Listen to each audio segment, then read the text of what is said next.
This pleasant old campus, after 3 months.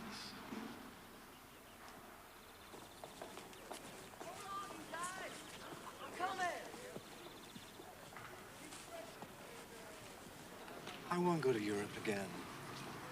I couldn't write a line there. How answer the fierce question of all those dead and maimed? Too big a job for me. Good afternoon, Mr. Marston. Good afternoon. But back here, it is the interlude that gently questions in this town. Dozing, decorous bodies moving with circumspection through the afternoons. Their habits affectionately chronicled, an excuse for weaving amusing words. My novels, not of cosmic importance, hardly.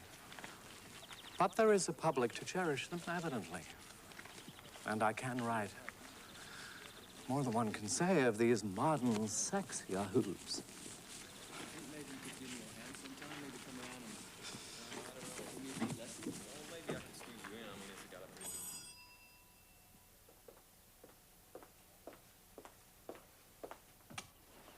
Oh, good afternoon, Mr. Marston. Good afternoon, Mary. I'll tell Professor Leeds you're here. I'll wait in here, Mary. Right.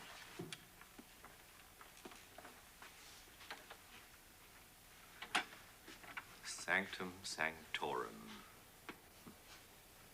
How perfectly the professor's unique haven. Primly classical, where New Englander reads Greek. He hasn't added one book in years. How old was I when I first came here? 6. With my father.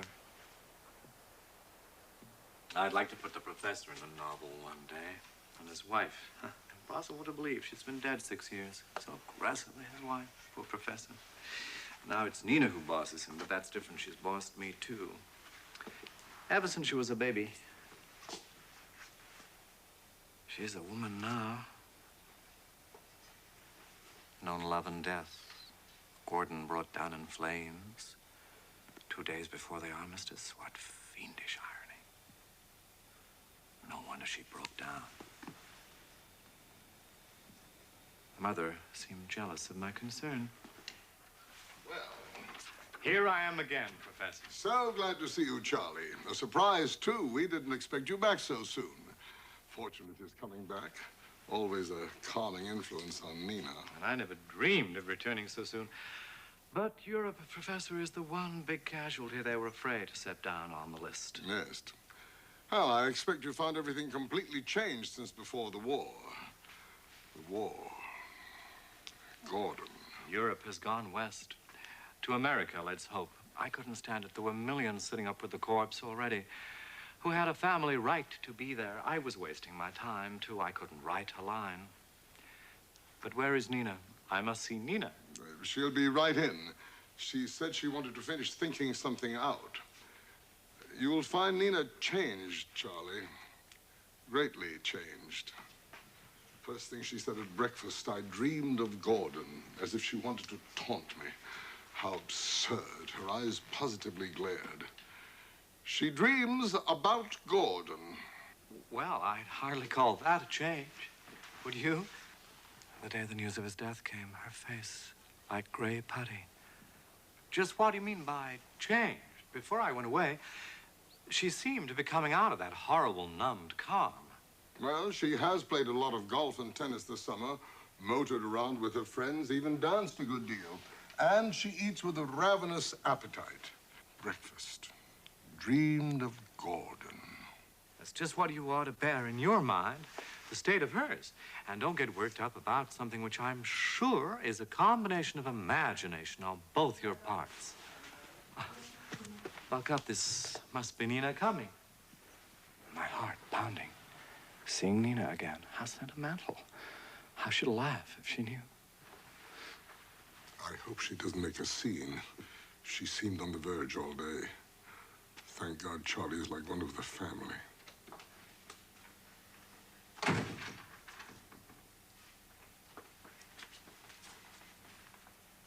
I've made up my mind, Father. Don't you see Charlie, Nina? Hello, Nina. God, Nina, you trying to cut me dead, young lady? Hello, Charlie. Listen, Father. That hurts. I mean nothing. Nina, you're absolutely rude. What has Charlie done? Why, nothing. Nothing at all.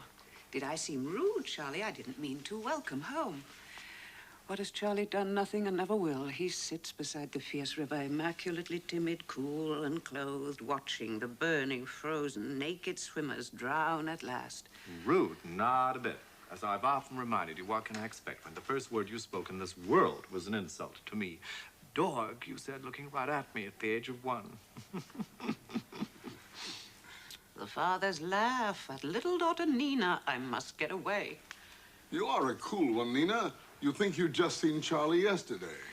Well, the war's over. Coming back safe from Europe isn't such an unusual feat now, is it? A taunt. I didn't fight. Not like Gordon and Flames. Little do you know the deadly risks I ran. If you'd eaten some of the food they gave me in my renovated transport, you'd shower me with congratulations. Well, you're here, and that's that. And I am glad, Charlie, always glad you're here. You know that. I hope so. Listen, Father, I must finish what I started to say. I've thought it all out and decided I simply must get away from here or go crazy. And I am going on the 9:40 tonight. You must help me pack, Charlie. Now I've said it, I'm going, never to come back. Oh, how I loathe this ring. Going to? Going? Never come back to me?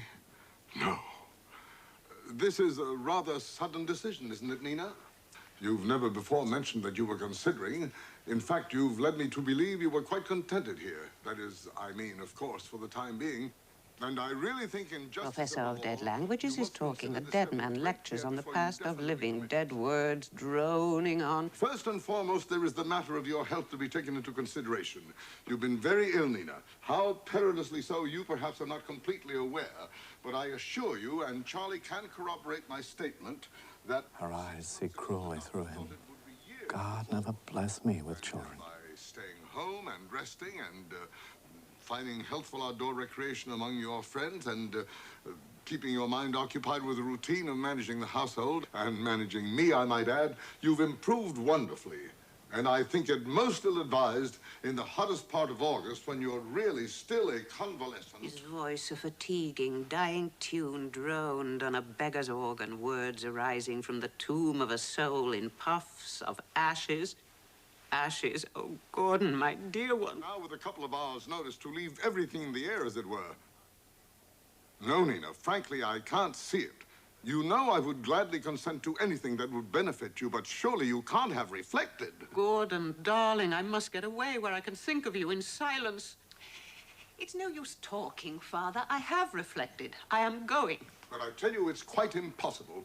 I don't like to bring up the money consideration, but I couldn't possibly afford. And how will you support yourself, may I ask? 2 years at the university will be of little use to you when applying for a job. And even if you had completely recovered from your nervous breakdown, which it is obvious to everyone you haven't, I most decidedly think you should finish out your science course and take your degree before you attempt. It's no use. She doesn't hear me. Thinking of Gordon, she'll defy me. I must keep calm. I mustn't let go. I'll tell him everything, and I mustn't. He's my father. I've had 6 months training as a nurse. I'll finish my training. There's a doctor I know at a hospital for wounded soldiers, a friend of Gordon's. I wrote to him and he answered he'll gladly arrange it. Do you seriously mean to tell me that you, in your condition, want to nurse in a soldier's hospital? Absurd. Yes, I must say, I don't see you as a peacetime Florence Nightingale, Nina. So you see, Father, I've thought everything out. And there's not the slightest reason for you to worry about me. And I've been teaching Mary how to take care of you, so you can go along here just as if nothing had happened, and really nothing will have happened that hasn't happened already. You see, the manner in which you address me, the tone you take conclusively proves you're not yourself. No, that's just it. I'm not myself. Not all myself. But I've been becoming myself, and I must finish it. Do you hear her, Charlie? She's a sick girl. I am not sick. I'm too well. But they are sick. And I must give my health to help them live on. And to live on myself. I must pay for my cowardly treachery to Gordon. Surely you understand that, Father. You who I mustn't. He's my father. What do you mean? I'm afraid you're not responsible for what you're saying. I must pay. It's my plain duty. Gordon is dead. What use is my life to me or to anyone else? But I must make it of use. I must learn to give myself. To give and give until I can make that gift of myself for a man's happiness without scruple, without fear, without joy, except in his joy. When I've accomplished this, then I will have found myself. I can start on living my own life again. Don't you see? In the name of commonest decency and honor, I owe it to Gordon. No, I can't say nor can anyone else. I hope Gordon is in hell. Give herself. Can she mean her body? What do you mean you owe it to Gordon? Yes, how ridiculous. It seems to me when you gave him your love, he got more than he could have hoped. I gave him? What did I give him? It's what I didn't give. That last night before he sailed, in his arms until my body ached, kisses until my lips were numb, knowing, something in me knowing he would die, he would never kiss me again. All that last night Gordon wanted me. I knew it was only the honorable, cold-bound Gordon commanding from his brain. No, you mustn't. You must respect her. You must wait until you have a marriage license. Nina, this is really going too far. Oh, now, Nina, you've been reading books. These don't sound like your thoughts. Gordon wanted me. I wanted Gordon. I should have made him take me. I knew he was going to die, that happiness was calling me, never to call again if I refused. But I did refuse. I didn't make him take me. Why did I refuse? What was that cowardly something in me that said, no, you mustn't? What would your father say? Nina, I really can't listen. And that is exactly what my father did say. Wait, he told Gordon. Wait for Nina until the war is over, and you have a good job and can afford a marriage license. Nina, Don't take her seriously, Professor. I wish I were out of this. I wish I hadn't come here today. Don't lie anymore, Father. I know now why Gordon dropped all idea of marriage before he left. How unfair to me he suddenly decided it would be. Unfair to me? That is humorous. To think I might have had happiness. Gordon, and now Gordon's child. You told him it would be unfair. You put him on his honor, didn't you? Yes, I did it for your sake, Nina. It's too late for lies, Father. Then let us say I persuaded myself it was for your sake. That may be true. You're young, you think one can live with truth very well.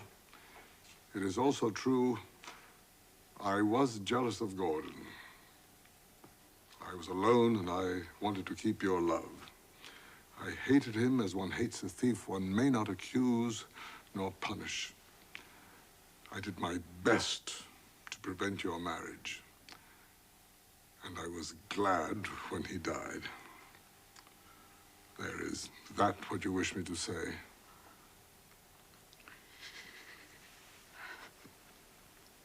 Yes. Now I can begin to forget I hated you. You were braver than I, at least. I wanted to live comforted by your love until the end. In short, I am a man who happens to be your father.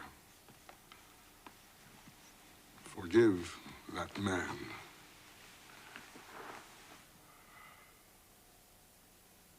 In short, forgive us our possessing as we forgive those who possessed before us. Mother must be wondering what keeps me. It's time for tea. I must go home. Oh, I forgive you. But do you understand now? I must find some way to give myself to Gordon still. I must pay my debt so I can forgive myself. Yes.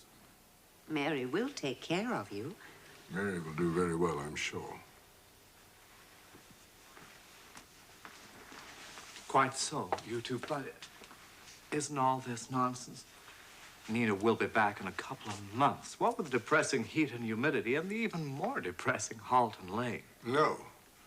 Nina must stay away until she gets well. This time I do speak for her sake. I'll take the 9:40 tonight. You must help me pack, Charlie.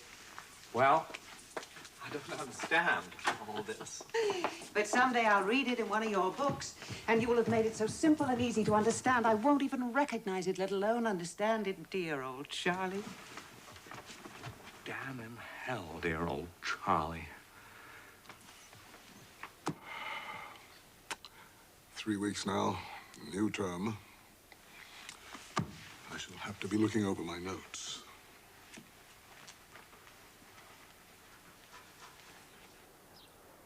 Grass parched in the middle. Tom forgotten sprinkler. Careless. Ah, there goes Mr. Davis of the bank. Bank. My salary will go further now. Books I really need. All bosh. Two can live as cheaply as one. Ah, there are worse things than being a trained nurse. Good background of discipline. She needs it. Well, I'm glad we had it out. His ghost will be gone now. No more Gordon, Gordon, Gordon. Love and praise and tears all for Gordon. Mary will do very well by me. I'll have more leisure, peace of mind. And Nina will come home. She's well again. The old Nina. My little Nina. She knows, and she forgave me. She said so. Said. Could she really? Don't you imagine, deep in her heart, she still must hate? Oh, God. I feel cold, alone. This home is abandoned. House is empty, full of death. There's a pain in my heart. Nina! Yes, Father, did you want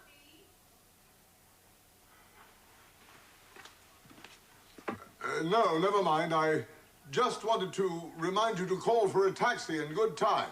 I won't forget.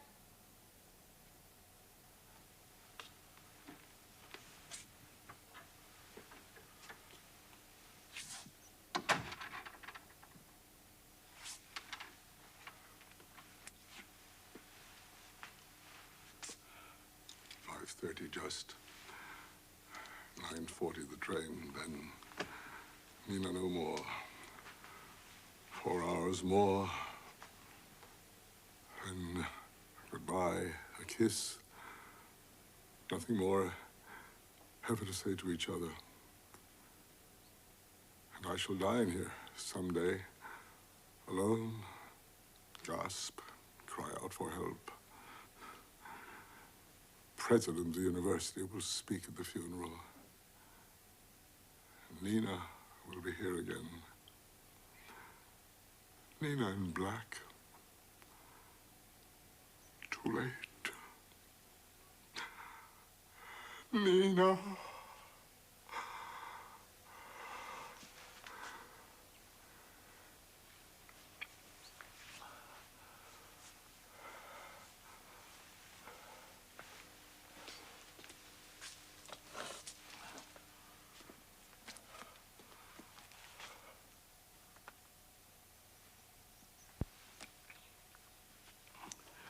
Stetit unus in arcem, erectus capitis victorque, citra mitit citeros oculos, propriusque ad spectat Olympum inquiditque Jovem.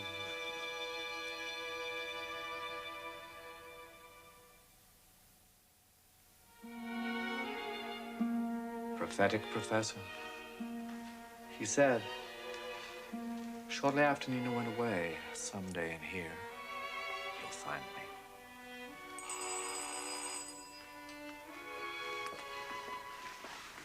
No. Let Mary go. I wouldn't know what to do. Take her in my arms right now, kiss her. Or wait until she... Someone with her. It's a man. I thought she'd be alone. Charlie? In here, in the study, Nina.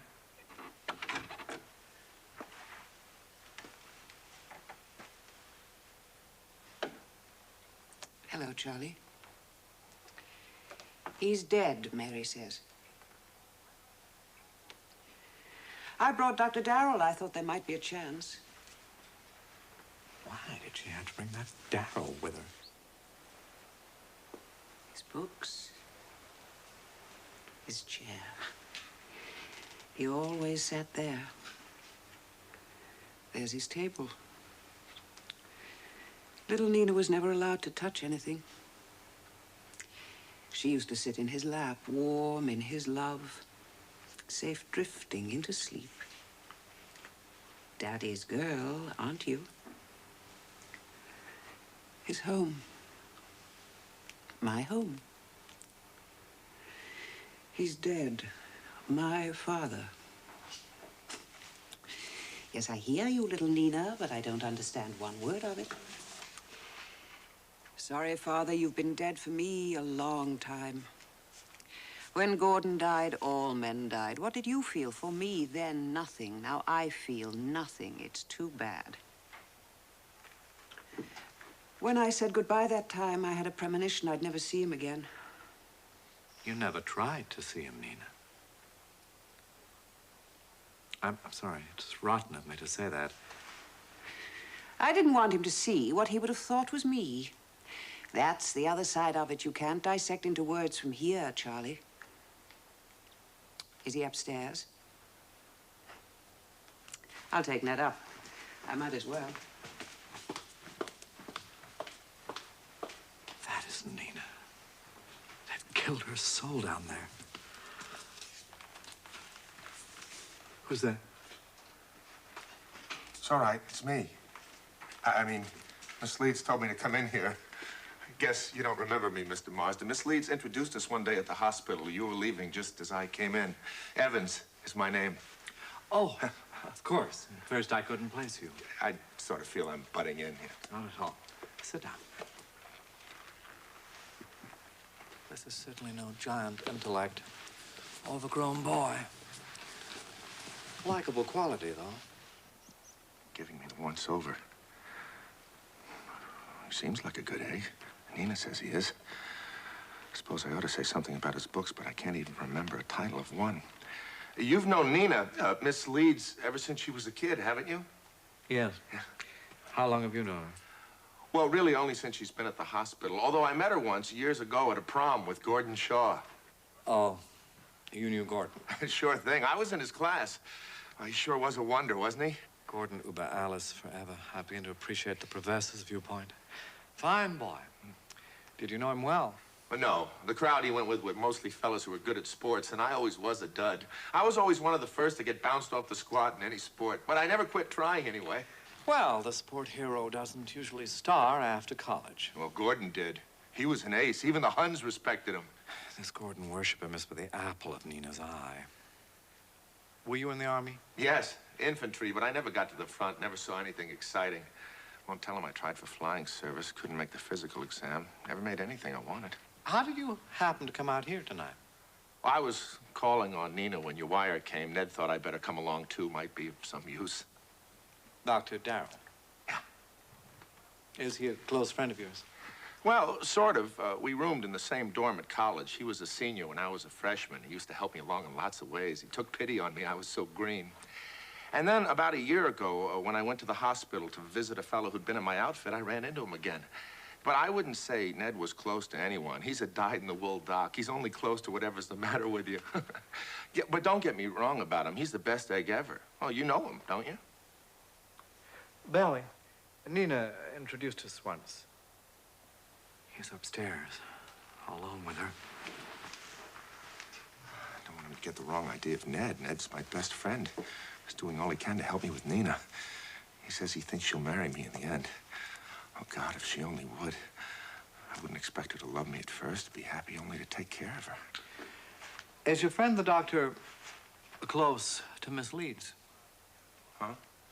Oh, yes. Well, he's always trying to bully her into taking better care of herself, but she only laughs at him. It'd be much better if she'd take his advice. No doubt. She's not herself, Mr. Marsden, and I think nursing all those poor guys keeps the war before her when she ought to forget it. She ought to give up nursing and be nursed for a change. That's my idea. My opinion. Exactly. If she'd settle down here, I could come over every day.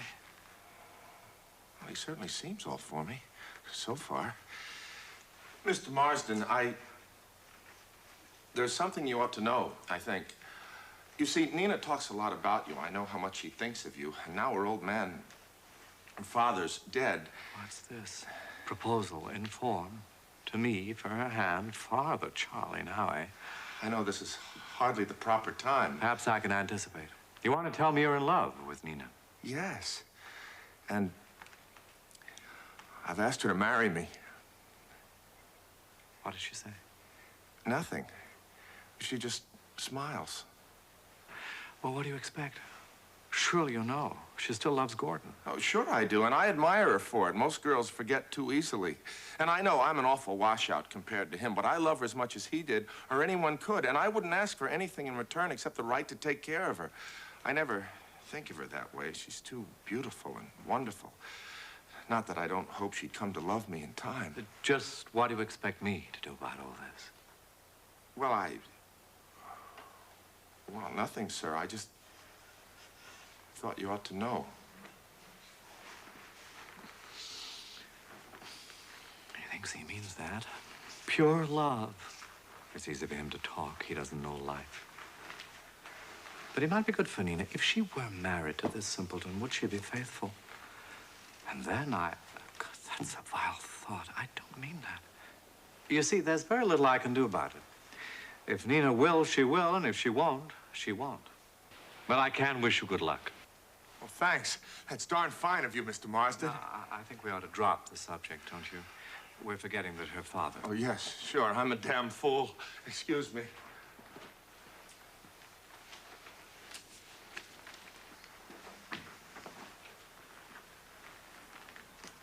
Amusing, these young doctors. Perspire with the effort to appear cool. Writing a prescription. Cough medicine for the corpse, perhaps. Good looking. More or less attractive to women, I dare say. Here, Sam. Run along up the street and get this filled. Oh, sure. I'm glad of the chance for a walk.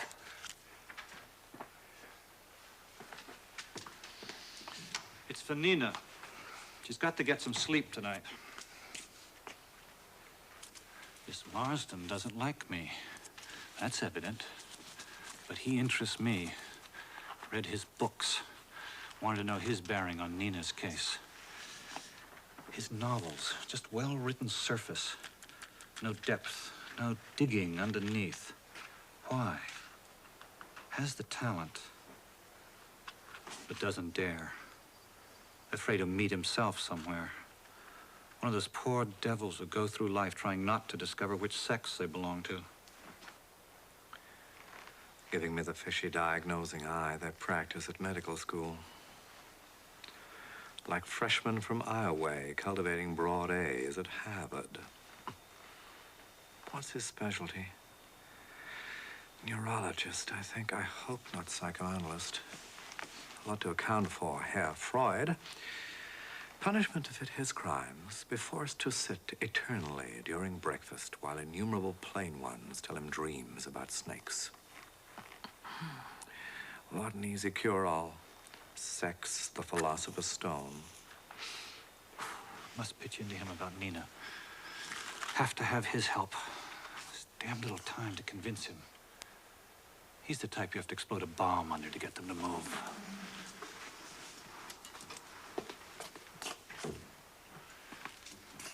But not too big a bomb. They blow to pieces easily. Nina has gone to pot again.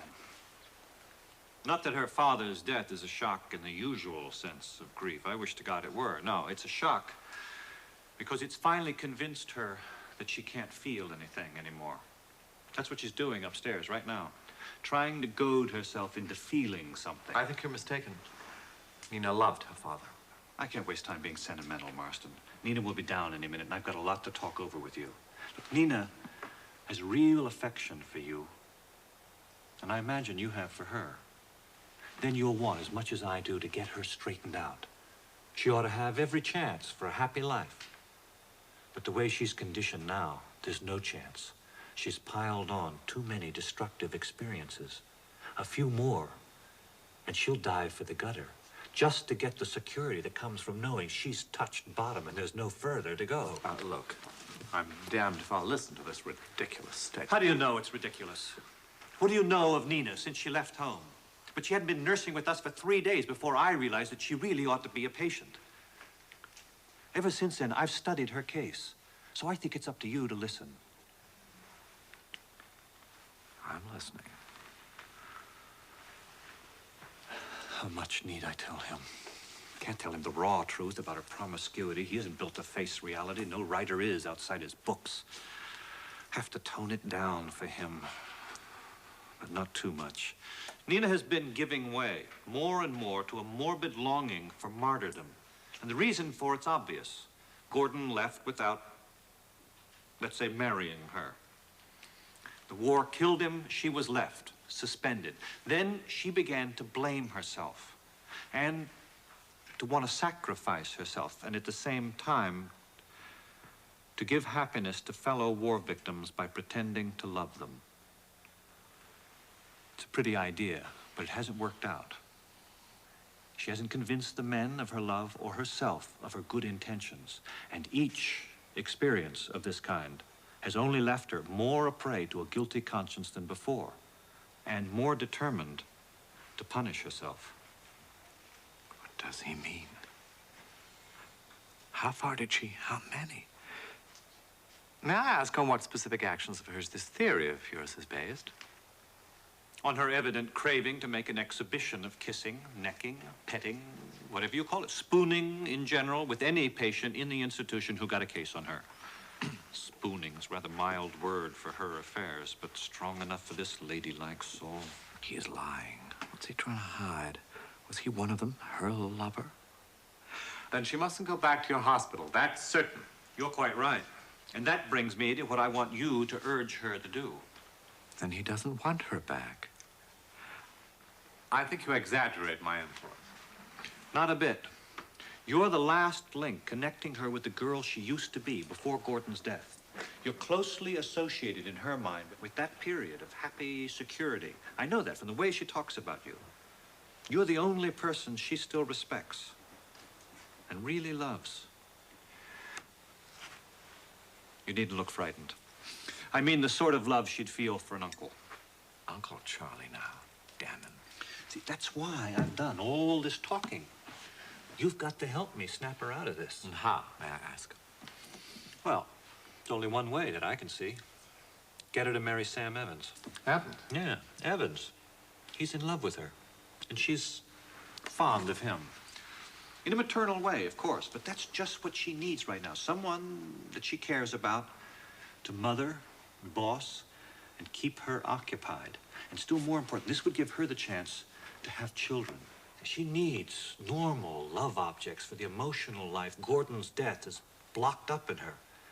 Now, marrying Sam ought to do the trick. It ought to. Naturally, no one can say for certain, but I think that his unselfish love, combined with her real liking for him, will gradually give her back a sense of security and a feeling of being worth something to life again. And once she's got that, she'll be saved. Doesn't that seem good sense to you? I'm really in no position to say. I don't know anything about Evans, for one thing. Well, I do. He's a fine, healthy boy, clean and unspoiled. You can take my word for that. And I'm convinced he's got the right stuff in him to succeed once he grows up and buckles down to work. See, right now, he's just a big kid. But all he needs is a little self-confidence and a sense of responsibility. He's holding down a fair job, too, considering he's only just started the advertising game. It's enough to keep them living. I'm prescribing for Sam, too, when I boost this wedding. Do you know anything about his family? What kind of people? I'm not acquainted with their social qualifications, if that's what you mean. They're upstate country people. fruit growers and farmers. Well off, I believe? Have you suggested this match to Nina? Yes. Good many times lately, in a half-joking way. If I were serious, she wouldn't listen. She'd say I was prescribing. Do you know what I'm inclined to suspect, Doctor? That you may be in love with Nina yourself. The deuce you do. What the devil makes you think that? I mean, not that any man mightn't fall in love with Nina. Most of them do. I just didn't happen to.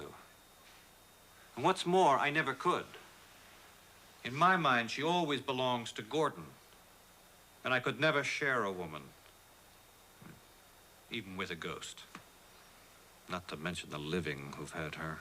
I appreciate your feelings about Gordon. I couldn't share with a ghost lover myself. That species of dead is too invulnerably alive. Even a doctor couldn't kill one, eh? Gordon is too egregious for a ghost. That was the way Nina's father felt about him, too. You didn't know her father, did you? Charming old fellow.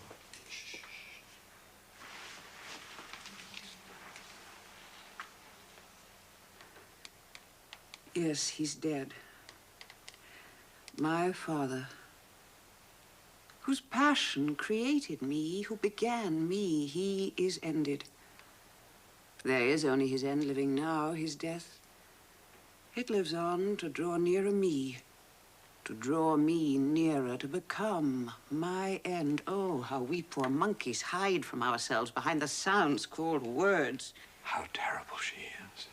Who is she? Not my Nina. Nina? Oh. Dear old Charlie. Dear damned Charlie. Yes. Nina. Cara Nina. Right here. You look frightened, Charlie. Do I seem strange? It's because I've suddenly seen the lies behind the sounds called words. You know, grief, sorrow, love, father. Those sounds our lips make and our hands write. Well, you ought to know. You work with them. Have you written a novel lately? Oh, but stop to think. You're the one person who couldn't know. For you, the lies have become the only truthful things. And that, I suppose, is the logical outcome to the whole evasive mess. Don't you understand me, Charlie? Say lie. Oh, lie. Now say life. Life. That's what life is. A long, drawn-out lie with a sniffling sigh at the end. She's hard, like a whore, tearing your heart with dirty fingernails. My Nina. Why don't you sit down, Nina? And give us two gentlemen a chance to sit down. Oh, all right, Ned. Are you prescribing for me again? This is my pet doctor, Charlie. He wouldn't be happy in heaven unless God had called him in because he'd caught something. Did you ever know a young scientist? He believes if you pick the lie to pieces, the pieces become the truth. I like him because he's so inhuman. He kissed me once in a moment of carnal weakness. I was as startled as if a mummy had done it, and he looked so disgusted with himself I had to laugh. That's right. Rub it in. I'd forgotten about that kiss. I was sore at myself afterwards. She was so damned indifferent. You know what I was doing upstairs? I was trying to pray. I tried hard to pray to the modern science god. I thought of a million light years leading to a spiral nebula, one universe among innumerable others. But how could that god care about our trifling misery of death born of birth? I couldn't believe in him. I wouldn't if I could. I prefer to imitate his indifference, prove I have that one trait at least in common. Nina, why don't you lie down? Oh, let me talk, Charlie. They're only words, remember? So many, many words jammed up into thoughts in my poor head. You'd better let them overflow or they'll burst the dam. I wanted to believe in any god at any price. A heap of stones, a mud image, a drawing on a wall, a fish, a snake, a bird, a baboon, even a good man preaching the simple platitudes of truth. Those gospel words we love to hear, but whose meaning we pass on to spooks to live by. Nina, you ought to stop talking. You'll work yourself up into some sort of... You poor fool. It would do her good to talk this out of her system. I think I'll go stretch my legs. Oh, come now. I'm sure Nina would much rather... let him go. I've said everything I can ever say to him. I want to talk to you, Charlie.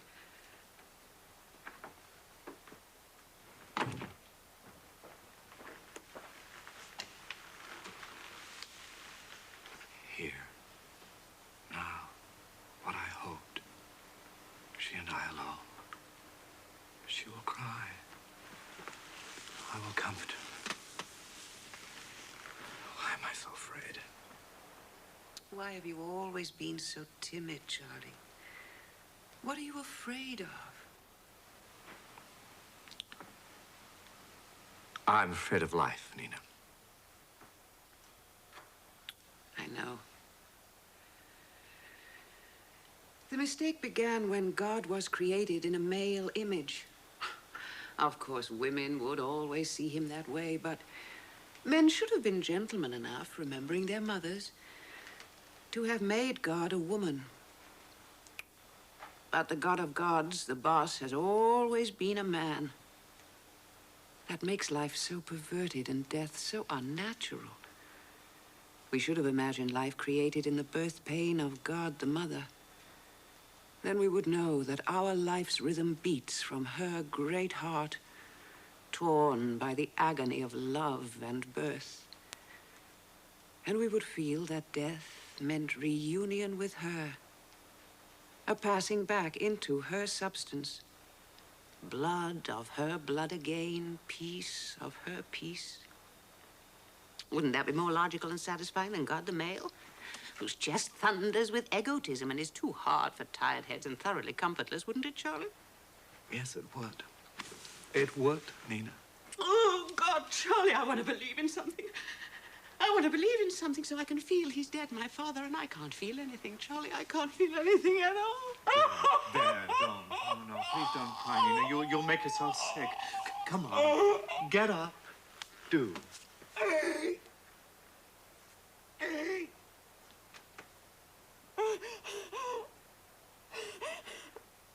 Here, as I dreamed,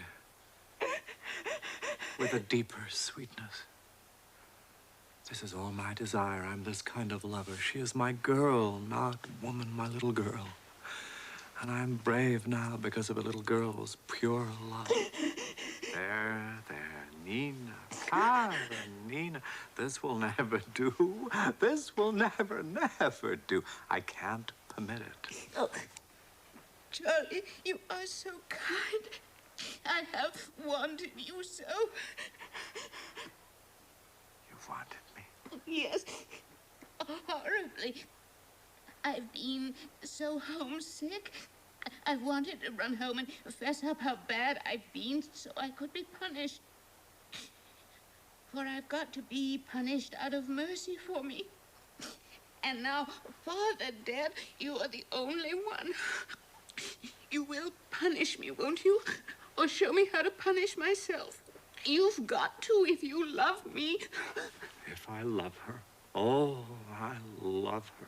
Anything, Nina. Anything you ask. Oh, thank you. I knew you would.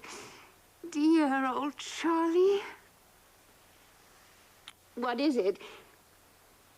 Nothing. It's a twinge. Rheumatic's getting old, Nina. Dear old Charlie descended again into hell. What do you want to be punished for, Nina?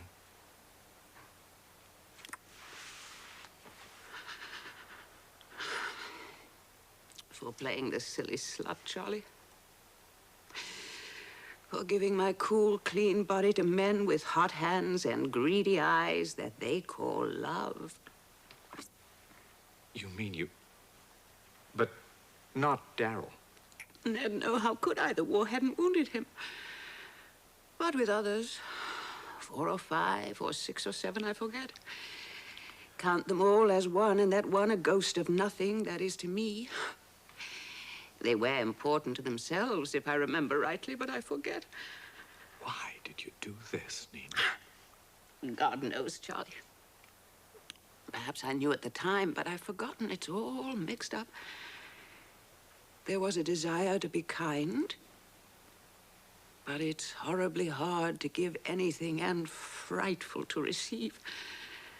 And to give love, oneself, not in this world. Oh, I knew it was a stupid, morbid business, that I was more maimed than they were, really, that the war had blown my heart and insides out. But I kept on from one to one like a stupid, driven animal. Until one night, not long ago, I dreamed Gordon dived down from the sky in flames and looked at me with such sad, burning eyes. When I awoke, I was crying, my own eyes burning. And I saw what a fool I'd been. A guilty fool. So you will be kind and punish me, won't you? Oh, how I'd love to hate this little whore. And I could punish. I wish her father were alive now. He's dead. There's only you, she said. Dear old Father Charlie now. That's how she wants me. Well, under the circumstances, having weighed the pros and cons, so to speak, I think decided the most desirable course. Oh, Charlie, you sound so like Father. Is for you to marry that young Evans. He's a splendid chap. Clean and boyish with real stuff in him to make a career for himself if he finds a helpmeet to inspire his best efforts and bring his latent abilities to the surface. Sam is a nice boy. It would be a career for me, bringing his career to the surface. But I don't love him, Father. But you like him. And he loves you devotedly, and it's time you were having children. And when children come, love comes, you know. Yes, I must have children. I must give myself. I am sick of sickness. Then it's settled. Yes. Thank you, Father. I don't think you've punished me nearly enough, but I'll never do it again, I promise. Never, never.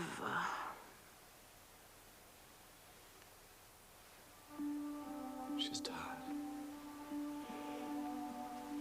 She's had a hard day of it, poor girl. I was I'll carry her up to her room. Here's the... Oh, shh. Did she faint? Shh. She's asleep. She cried. And then she fell asleep like a little girl. But first, we had a word about you, Evans. And I think you have every reason to hope. Oh, thanks. I don't know how to thank you, Mr. Marks. Let's go home now. My mother will be waiting up for me. I'll just take her up to her room, put her on her bed, and put something over her. Can't I help you, Mr. Marston? I cannot help myself. I think you better just call me Charlie after this. Oh, good egg. Good old Charlie.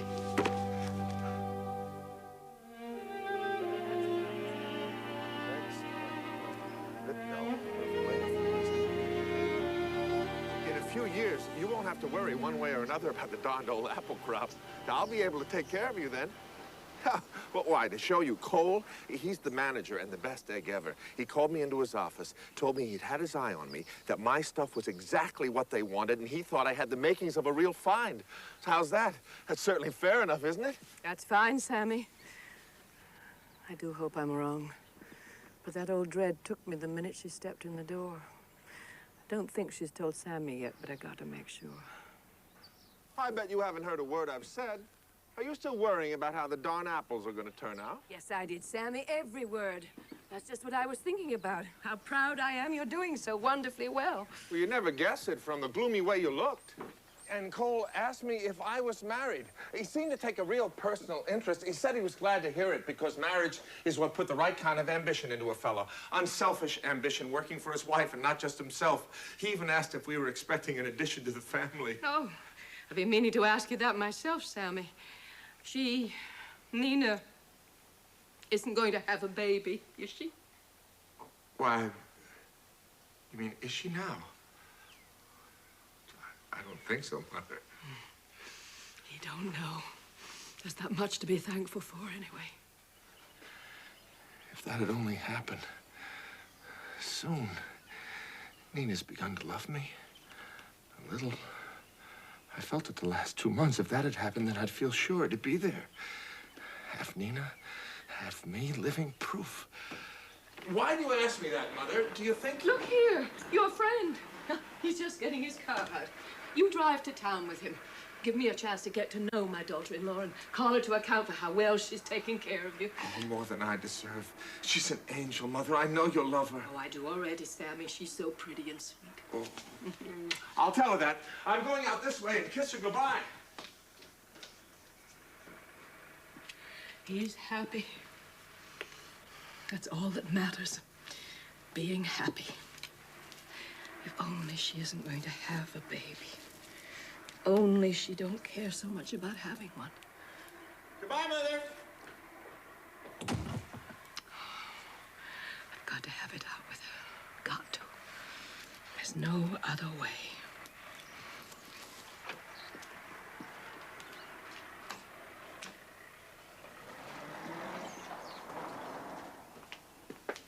Oh, good morning.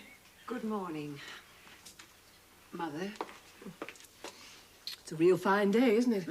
I ought to have been here and got you breakfast, but I was out gallivanting around the place with Sammy. I hope you found everything you wanted. Indeed I did, and I ate so much I'm ashamed of myself. See, I'm still at it. Good for you. But I should apologize for coming down so late. I couldn't get to sleep until after daylight somehow. You couldn't sleep? Why? Did you feel anything funny about this house? No, why? How her face changes, such sad eyes. Got to start in to tell her. Got to. That sick, dead feeling when something's going to happen. I felt it before I got the cable about Gordon. Sam said you wanted to talk to me. Yes. You love my boy, don't you? Why, of course. No, it's not a lie. I do love him, the father of my baby. Are you going to have a baby, Nina? Yes, Mother. Don't you think it's too soon? Don't you think it'll be a drag on him and you? Why don't you just go on being happy together, just you two?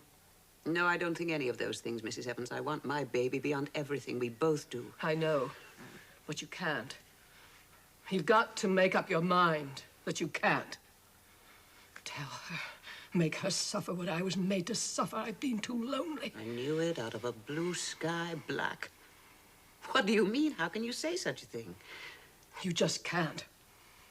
But I can't. I mean, I already have. I am. Didn't you understand me? I know it's hard, but you can't go on. I don't believe you know what you're saying. It's too terrible that you, Sam's own mother... How would you have felt when you were having Sam if someone had come to you and said that... Now's my chance. They did say it. Sam's own father did. My husband. And I said it to myself. And I did all I could. All Sam's father could think of, so's I wouldn't. But we didn't know enough. And right until the time the pains come on, I prayed that Sammy'd be born dead. And Sam's own father prayed. But Sammy was born healthy and smiling, and we just had to love him and live in fear. He doubled the torment of fear we lived in. And that's what you'd be doing. And Sammy, he'd go the way his father went. And your baby, you'd be bringing it into torment. I tell you, it'd be a crime worse than murder.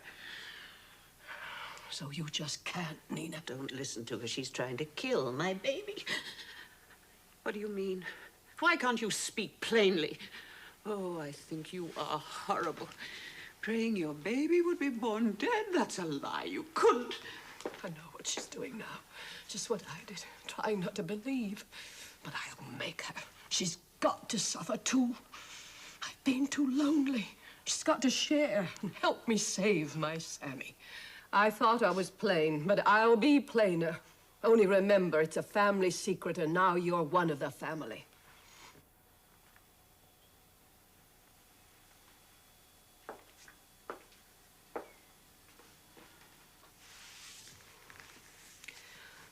My husband's mother, she was an only child, died in an asylum, and her father before her. I know that for a fact. And my husband's sister, Sammy's aunt, she's out of her mind. I didn't know about the Evanses until after I married my husband. He came to the town I lived in. No one there knew about the Evanses. He didn't tell me until after we were married. He asked me to forgive him.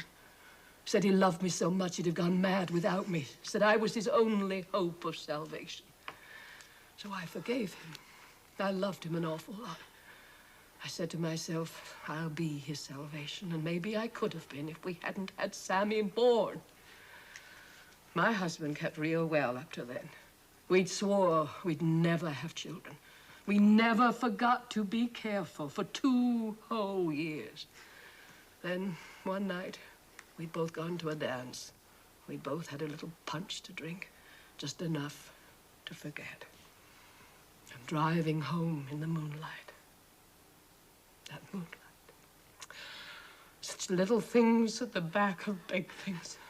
I don't believe you. I won't believe you.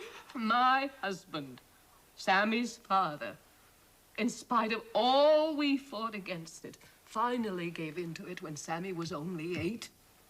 He couldn't keep up anymore, living in fear for Sammy. Every time he was sick or had a headache or bumped his head or started crying or screamed and had a nightmare or said something queer, as children do naturally. Living like that with that fear is awful torment. I know that.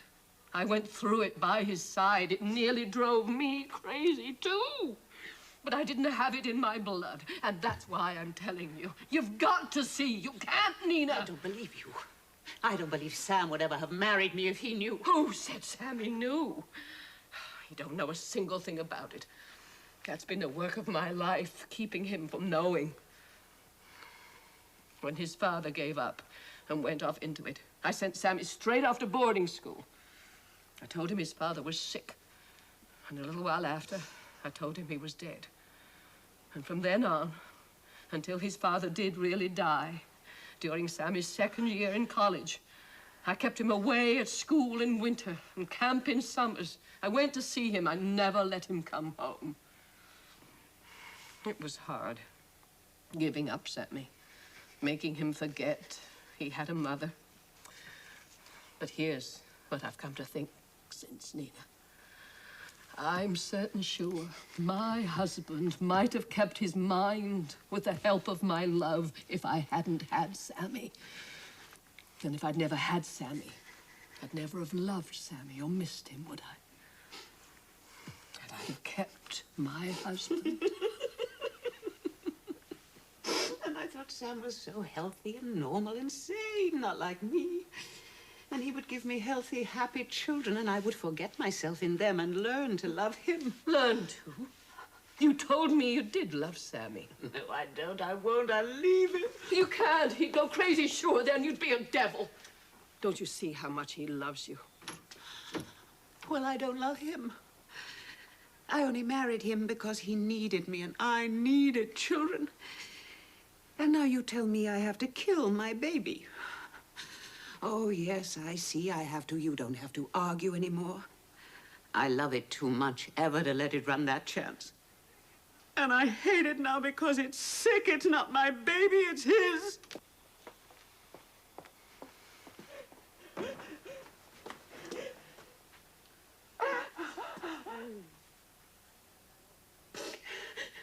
I can't ask you not to leave him if you don't love him. But you oughtn't to have married him when you didn't love him. And it'll be your fault what'll happen. What will happen? Sam will go along as before. And it's not my fault anyway. It's not my fault. She's right. It's not Sam's fault. It's mine. I used him to save myself. I acted the coward again as I did with Gordon. You know what'll happen if you leave him, after all I've told you. And you'll learn to love him if you give up enough for him. You give your life to Sammy, and you'll love him same as you love yourself. You'll have to. That's sure as death. And you found peace? There's peace in the green fields of Eden, they say. You gotta die to find out. But I can say I feel proud of having lived fair. to them that gave me love and trusted in me. Yes, that's true, isn't it? Lift, fair, pride, trust. Who's speaking to me? Gordon? Oh, Gordon, you mean I must give Sam the life I didn't give to you? Sam loved you, too. He said, if we have a boy, we'll name him Gordon, in Gordon's honor. Gordon's honor. What must I do now in your honor, Gordon? Yes, I see I must. All right, Mother, I'll stay with Sam. There's nothing else I can do, is there? It isn't his fault, poor boy. But I'll be so lonely. I'll have lost my baby. How can I keep on living? Now she knows my suffering. Now I got to help her. There must be a way, somehow. I remember when I was carrying Sam. Sometimes I'd forget I was a wife. I'd only remember the child in me. And I used to wish that I'd gone out deliberate in our first year, without my husband knowing, to find a man, a healthy male to breed by, same as we do with stock. And if I didn't love that other man, nor him me, where would be the harm? But then God would whisper, it'd be a sin, adultery, the worst sin.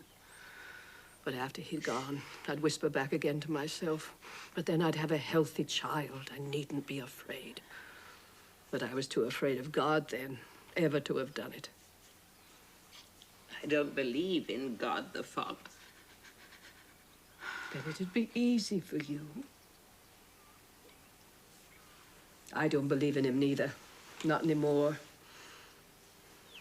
Being happy. That's the nearest we can ever come to knowing what's good. Being happy, that's good. The rest is just talk. I love my boy, Sammy. I know how much he wants you to have a baby. Sammy's got to feel sure you love him to be happy. Anything you can do to make him happy is good, Nina, is good. I don't care what. You've got to have a healthy baby sometime, so as you can both be happy. It's your rightful duty. Yes, Mother. I must be happy. It is my right. It is my duty. Poor baby, I'm forgetting you.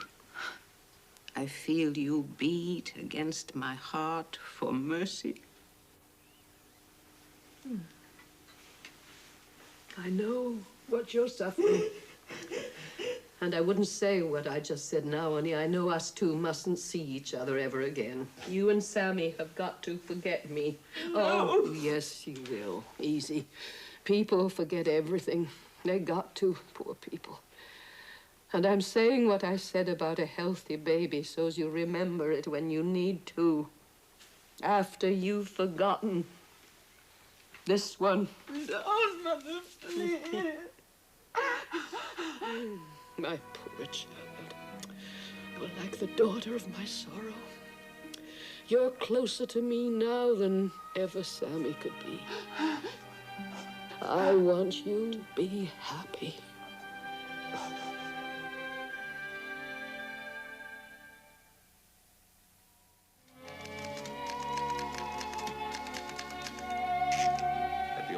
Turns over in his grave at my writing ads in his study.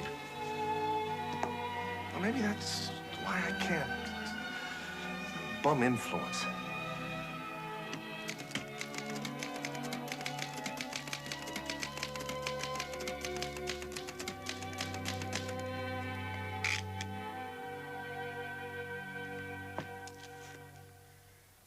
How weak he is. He'll never do anything, never give me my desire. If he'd only fall in love with someone else, not be here in my father's room. If he'd disappear, leave me free, if he'd die. Oh, I must stop these thoughts. I don't mean it. Poor Sam, trying so hard, loving me so much. I give so little, it isn't fair. I must try, I must. Oh, hello, dear. I thought you were lying down. Did the noise of my typing bother you? I'm terribly sorry. Why is he always so cringing? There's nothing to be terribly sorry about. Goodness, Sam, how tragic you can be about nothing at all. I know how unpleasant it must be for you having me drag my work out here trying to pound out rotten ads. Trying is true. I wouldn't do it except Cole gave me a warning to buck up or get out. Well, it isn't a job to worry much about losing, is it? Well, no, not much money, but I used to think there was a fine chance to rise there. Of course, that's my fault. I haven't made good somehow. How can I be so cruel? He's so defenseless. Poor baby. Poor Sam. Look, I can get another job. Just as good, all right. Maybe a lot better. Certainly you can, and I'm sure you're not going to lose this one. You're always anticipating trouble, and it's not your fault, you big booby. It's mine. I know how hard it makes everything being tied to a wife who's too sick to be a wife. You should have married some big, strapping mother. Bunk. All the other women in the world aren't worth your little finger. It's you who ought to have married someone worthwhile, not a poor fish like me. But I love you as much as anyone could, no matter what he was. And I love you too, Sam.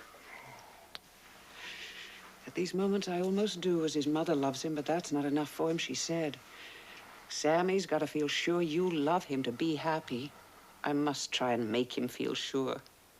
I want you to be happy, Sam. Oh, I am. 100 times more than I deserve. Oh, shush. Oh. I promised her. I couldn't see then how hard it would be to let him love me after his baby was gone.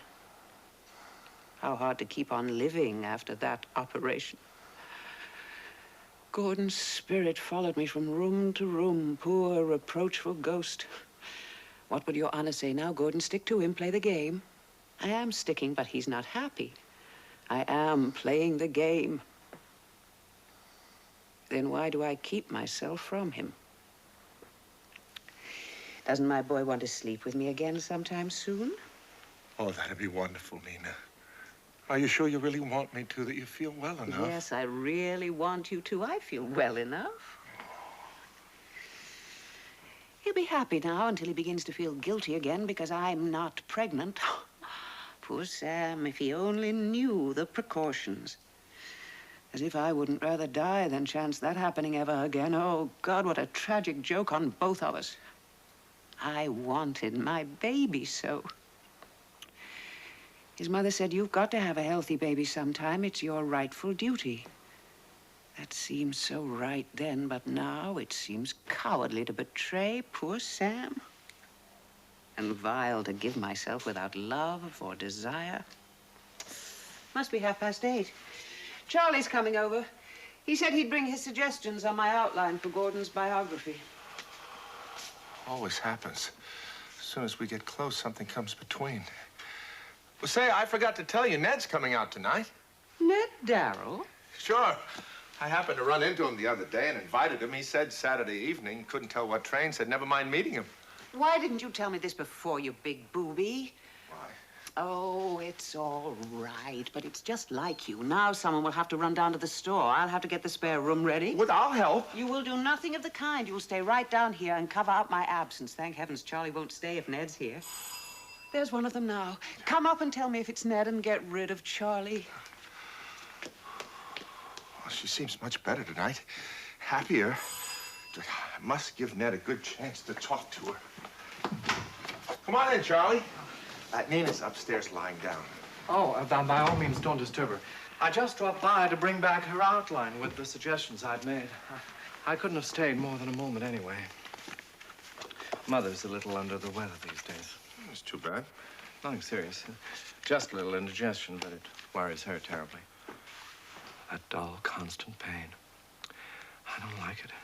And she won't see anyone but old Dr. Tippett's. Well, I suppose you've got to be careful of every little thing when you get to her age. Her age? Mother isn't so old. Well, she's over 65, isn't she? Oh, you're quite out there. She's under 65, and her health and spirits no more than 50. Everyone remarks that.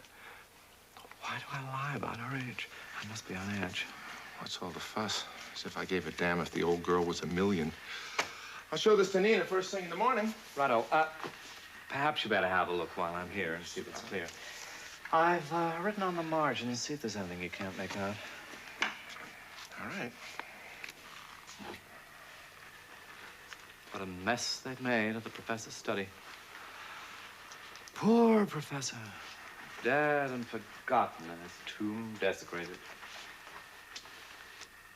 Does Sam write his ads of a weekend here now? The final touch. And Nina labors with love at Gordon's biography, whom the professor hated. Life is so full of a number of things. Why does everyone in the world think they can write? I only have myself to blame. Why the devil did I suggest it to her? Because I hoped my helping her while Sam was away in the city would bring us alone together. I made that suggestion before she had the abortion performed. How do you know? Because I know there are psychic affinities, her body confessed. And since then, I felt an aversion, as if she were a criminal. She is. Perhaps afraid it would spoil her figure, her flesh, her power to enslave men's senses. Really? To have such thoughts when Mother is sick, I should be thinking only of her. It's none of my business, anyway. Look at him. He'll never suspect anything. What a simple Simon. He adored Gordon as a newsboy does a champion pugilist. And Nina writes of Gordon as if he'd been a demigod. Did I tell you I once looked up Gordon's family in Beachhampton? A truly deplorable lot. When I remembered Gordon and looked at his father, I had either to suspect a lover in the woodpile or believe in an immaculate conception. That wasn't until I saw his mother, and then a stork became the only conceivable explanation. I never saw his folks. Well, I can make this out all right. I'm glad it's understandable. I'll show this to Nina in the morning, and I hope your mother's feeling better tomorrow. All right, I'm going. Why didn't you tell me if I was interrupting your writing? Oh, come on, Charlie, don't get peevish. You know, I didn't mean that. Oh, hello, that's Ned. You remember Darryl? He's coming out for a little visit. Excuse me. What's he doing here? Have they been meeting? Perhaps he was the one who performed the... No. It was his idea she should have a child. It's all such a sordid mess. I don't want to meet Darryl. I must go home. Wait, I could ask him about Mother. Good idea. Ned, you remember Charlie Marsden? How are you, Doctor? Hello. I'll tell Nina you're here, Ned. I was on the point of leaving when you rang, but I thought I'd stay and renew our acquaintance. Neat. Suspiciously neat. It's an old maid who seduces himself in his novels. I'd like a chance to study him more closely. What a bore. He might say something. I was going to ask you a favor, a word of advice. As to the best specialist, the very best, it would be possible to consult. On what? My mother has a pain in her stomach. Possibly she eats too much. She doesn't eat enough to keep a canary alive. It's a dull, constant pain. It worries her terribly. Of course, she's terrified by the idea of cancer, but that's rot. She's never had a day's sickness in her life. She's showing more intelligence about her pain than you are. I don't understand you. Quite. You mean you think... It's possible. Explode a bomb under him, as I did once before. That's nonsense. People who are afraid to face unpleasant possibilities until it's too late commit more murders and suicide than... Look, Dr. Schultz is your man. Take her to see him tomorrow. Damn it, you're condemning without... You've no damn right. And I thought he was so ingrown he didn't care a damn about anybody. His mother. I beg your pardon, Marsden. I only wanted to drive it in that all delay is dangerous. Your mother's pain may be due to any number of harmless causes, but you owe it to her to be sure. Here. Thank you. I'll take her to see him tomorrow. Charlie, I don't mean to hurry you, but Nina wants some things at the store before it closes, and if you'd give me a lift. Come along. Good night, Doctor. Thank you. Good night. And Nina will be right down. Now, for Pete's sake, have a good heart-to-heart talk with her. Oh, all right, all right. Just run along. Just... Always liked Sam. Don't know why exactly. He said Nina had gotten into a bad state again. What happened to their marriage? Felt a bit sorry for myself at their wedding. Not that I'd ever fallen, but I did envy him in a way. She always had strong physical attraction for me. The time I kissed her. One reason I've steered clear since. Take no chances on emotional didos. Need all my mind on my work. Got rid of even that slight suspicion. Forgotten her completely. She's a strange girl. Interesting case. Can't understand her not having a child. So obviously the sensible thing. It's probably why.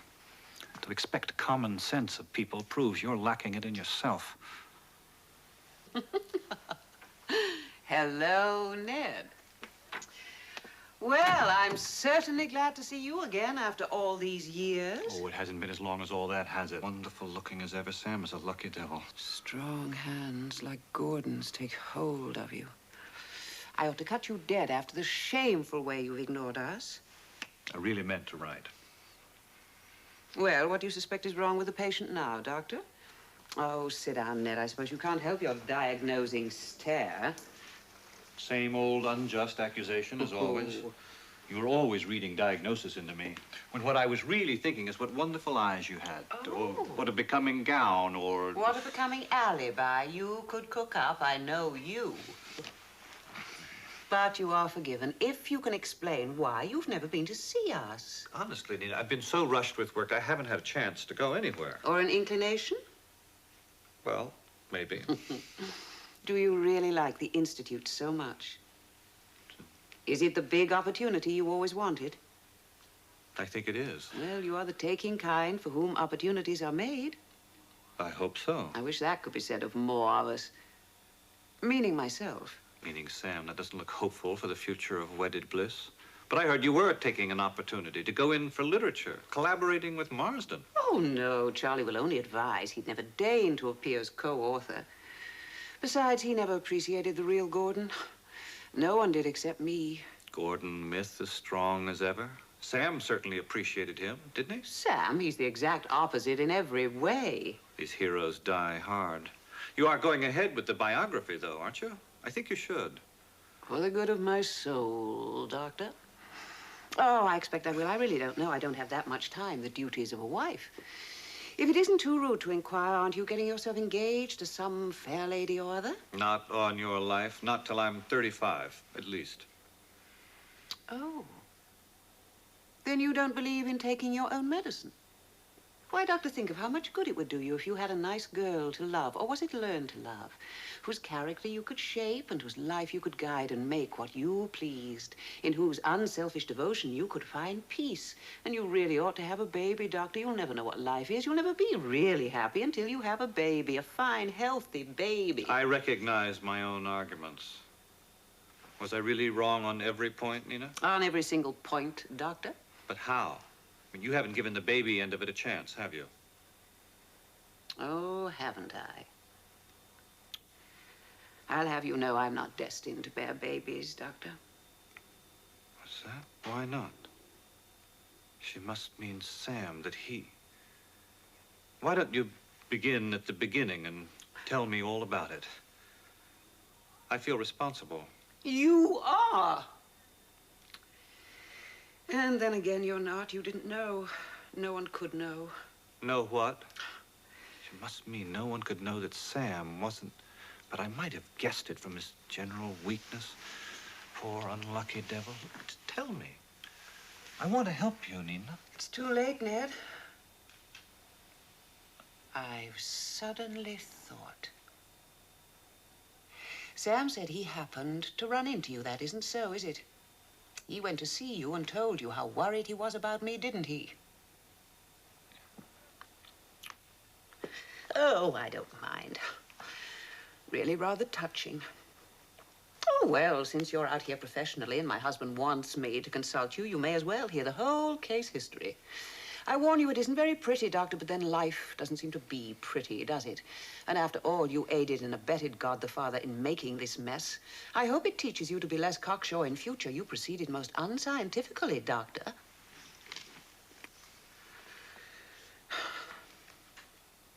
When we went to visit Sam's mother, I'd known for 2 months I was going to have a baby. Well, then you actually were. Oh, Ned, I loved it more than I've ever loved anything in my life, even Gordon. I loved it so much I sometimes thought Gordon must be the real father. That he must have come to me in a dream while I was lying asleep beside Sam. And I was happy then. I almost loved Sam. I felt he was a good husband. Ah, the hero again. Comes to her bed, puts horns on poor Sam, becomes the father of his child. I'll be damned if hers isn't one of the most idiotic obsessions. And then Sam's mother told me I couldn't have my baby. You see, Dr. Sam's great-grandfather died insane, and his grandmother died in an asylum, and his father was out of his mind for years before he died, so I had to agree it would be wrong. And I had an operation. Good God, Nina, are you crazy? I simply can't believe it. It would be too hellish. Poor Sam, of all people. Nina, are you absolutely sure? Absolutely, Doctor. Why, do you think it's I who'm crazy? Sam looks so normal and sane, doesn't he? He fooled you completely. You thought he would make me an ideal husband. And poor Sam is fooling himself because he doesn't know anything about all this, so you can't blame him, Doctor. Good God, this is too awful. On top of everything else, how did she ever stand it? She'll lose her mind, too. It's all my fault. Nina, I'm so damn sorry. Look, there's only one possible thing to do now. You'll have to make Sam give you a divorce. Yes? And then what would be his finish? No. I have enough guilt in my memory now, thank you. I'll stay with Sam. I promised his mother I'd make him happy. He's unhappy now because he thinks he can't give me a child, and I'm unhappy because I've lost my child, so I must have another baby somehow. Don't you think, Doctor, to make us both happy? That look in her eyes, what does she want me to think? That look in his eyes, what does he mean? Why does she talk so much about happiness? Have I ever been happy? I don't know. What is happy? Nina, I don't know what to think. But you must know what to think. I can't think for myself anymore. I need your advice. Your scientific advice this time, if you please, Doctor. I've told myself it's what I ought to do. Sam's own mother urged me to do it. It's sensible and kind and just and good. I've told myself this 1,000 times, but there's something in me that's afraid of something. I need the courage of someone who can stand outside and reason it out as though Sam and I were no more than guinea pigs. You've got to tell me what is the sane, the truly sane thing you understand that I must do for Sam's sake and my own. What do I have to do? This is all my fault. Damn it, there's a buzzing in my ears. I've caught some fever. I swore to live coolly. Just let me see. A doctor must be in full possession of the facts if he is to advise. What is it precisely that Sam's wife has thought so much of doing? Of picking out a healthy male for whom she cared nothing, and having a child by him that Sam would believe was his child, whose life would give Sam confidence in his own living proof that his wife loved him. This doctor is healthy. I see. This requires a lot of thinking. It isn't easy to prescribe. I have a friend who has a wife. I was jealous at their wedding. What has that got to do with it? Damn it, my mind won't work. Keeps running away to her. Wants to mate with her mind. In the interest of science. Damn it, what rot I'm thinking. This doctor is nothing to me but a healthy male. When he was Ned, he once kissed me, but I cared nothing for him, so that's all right, isn't it, Sam's mother? All right, let me see. Look, I'm in the laboratory, and they are 2 guinea pigs. In fact, in the interest of science, I can be, for the purpose of this experiment, a healthy guinea pig myself and still remain an observer. I observe that my pulse is high, for example. That's obviously because I'm stricken with the recurrence of an old desire. Desire is a natural male response to the beauty of the female. Her husband is my friend. I have always tried to help him. I've been considering what Sam's wife has told me, and her reasoning is quite sound. The child can't be her husband's. Then you agree with Sam's mother. She said being happy is the nearest we can ever come to knowing what good is. I agree with her decidedly. Sam's wife must find a healthy father for Sam's child at once. It's her same duty to her husband. Have I ever been happy? I've experienced pleasure with a number of women I desired but never loved. I've known a bit of honor, a trifle of self-satisfaction. This talk of happiness seems to me extraneous. This would have to be kept hidden from Sam so he could never know. Oh, Doctor, Sam's wife is afraid. Nonsense. This is no time for timidity. Happiness hates the timid. So does science. Certainly, Sam's wife must conceal her action.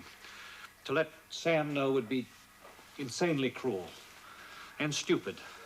For then, no one would be the happier for her act. Am I right to advise this? Yes. It's obviously the rational thing to do. But this advice betrays my friend. No, it saves him. It saves his wife. And if a third party should know, a little happiness. You must give his wife courage, Doctor. You must free her from her feeling of guilt.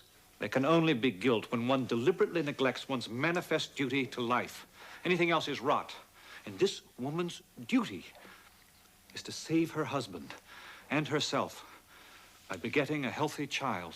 I am healthy, but he is my friend. There is such a thing as honor. She feels ashamed. It's adultery. It's wrong. Wrong. Would she rather see her husband wind up in an asylum? Would she rather face the prospect of going to pot mentally, morally, physically herself through year after year of deviling herself and her husband? Really, madam, if you can't throw overboard all such irrelevant moral ideas, I shall have to give up this case here and now.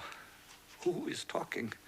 And is he suggesting me? You know very well I can't be the one, Doctor. Why not? You're healthy, and it's a friendly act for all concerned. Please, Doctor. You must give her strength to do this right thing. That seems to her so right, and then so wrong. Whose hand is this? It burns me. I kissed her once, her lips were cold. Now they'd burn with happiness for me. Now she feels your strength. It gives her the courage to ask you to suggest the father. She has changed, Doctor, since she became Sam's wife. She can't bear the thought now of giving herself to a man she could neither desire nor respect. So each time her thoughts come to the man she must choose, they are afraid to go on. She needs your courage to choose. Sam is my friend. Well, isn't she your friend? Her 2 hands are so warm. I must not even hint at my desire. Well, the man must be someone who is not unattractive to her physically, of course. Ned always attracted her. What's that you said? Ned attracts. And the man should have a mind that can truly understand, a scientific mind, superior to the moral scruples that cause so much human blundering and unhappiness. She always thought Ned had a superior mind. Did she say Ned? She thinks Ned. And the man should like and admire her. He should be her good friend and want to help her. But he should not love her. Although he might, without harm to anyone, desire her. Ned does not love her. But he used to like, and I think desire her. Does he now, Doctor? Does he? Who is he? He is Ned. Ned is I. I desire her. I desire happiness. Madam, I must confess, the Ned you are speaking of is I, and I am Ned. And I am Nina, who must have her baby. I should be so grateful, Ned. So humbly grateful.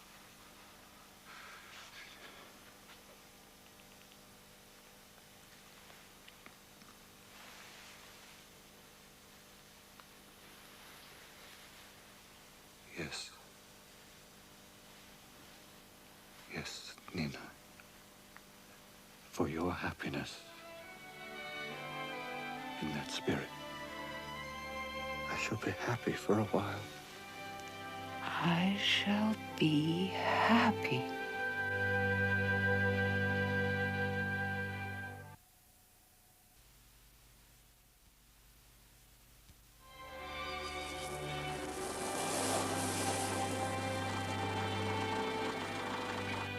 I think that's Ned's car now. I'll go out and meet him. Don't be such a fool. What? What's the matter? Oh, don't mind me. I'm nervous. One minute I feel ashamed of him for making a fool of himself over my lover. The next, something hateful in me drives him into doing it.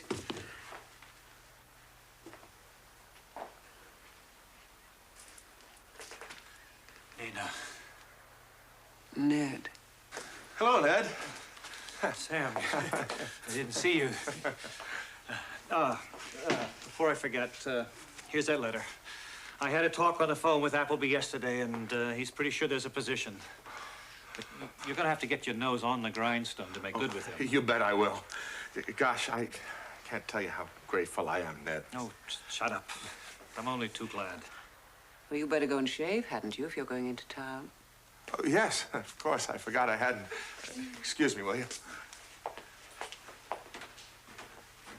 How can you talk to him like that? It makes me feel like a swine. Like what? He's always forgetting to shave lately. You know what I'm talking about, Nina. What a rotten liar I've become, and he trusts me absolutely. I'm sorry, Ned. I don't mean to get cross, but Sam gets on my nerves. Sometimes I almost hate her. If it wasn't for her, I might have kept my peace of mind. I'm no good for anything lately, damn it. Now, don't be cross with me, please. I'm not cross, Nina. But you must admit that these triangular scenes are, to say the least, humiliating. I won't come here again. Ned! She loves me. She's forgotten Gordon. But do I love her? No, I won't. I can't. It's my career. Let's be objective about it. Guinea pig, you are her doctor, and Sam's. You prescribed a child for them, and that's all that there is to it. Ned? How are you feeling today? You look as though you might have a little fever. I love you. Take me. Nothing else matters. Let Sam die. God, the touch of her skin. That nakedness of afternoons in her arms. It's happiness. What do I care for anything else? To hell with Sam. I love you, Ned. I can't hide it anymore. I won't. I love you, Ned. You do love me too. Say you do, Ned. Yes. Oh, thank God you've told me. You've confessed it to yourself. Oh, you have made me so happy.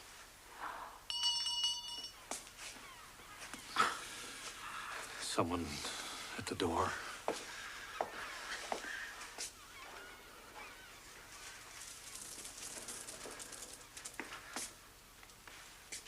I said I loved her.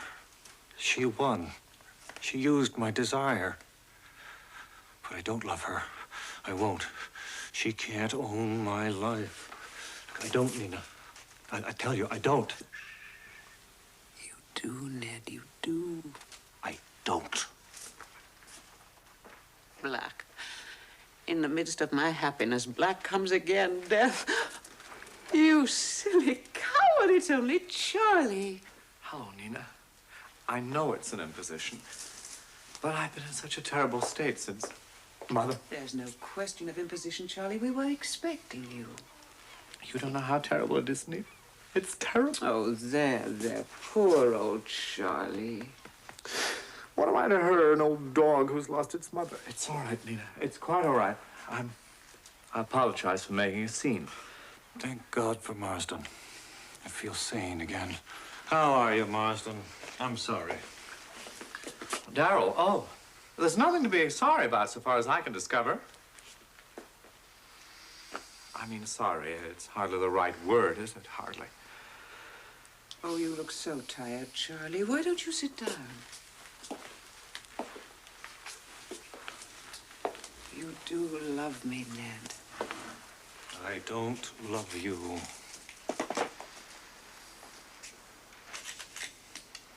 Mother asked for you 3 days before she died. She said, where is Nina Leeds now? When's she going to marry Gordon Shaw? Her mind was wandering, poor woman. You were quite right, Doctor. It was cancer. But the doctor you sent me to and the others you brought in could do nothing for her. Absolutely nothing. I might just as well have imported some witch doctors from the Solomon Islands. They at least would have diverted her during our last hours with their singing and dancing. But your specialists were at a complete loss. You know, I think you doctors are a damn pack of ignorant liars and hypocrites. Charlie. Don't mind me. I'm not myself. It's this room. I can't stand it. There's something repulsive about it. Oh, I know. It is an ugly room, Charlie. I haven't had a chance to fix it up. We've been too broke. It's all right. I'm ugly, too. Where's Sam? Right upstairs. Why don't you go on up and see him? I know he'd be delighted to see you. Very well.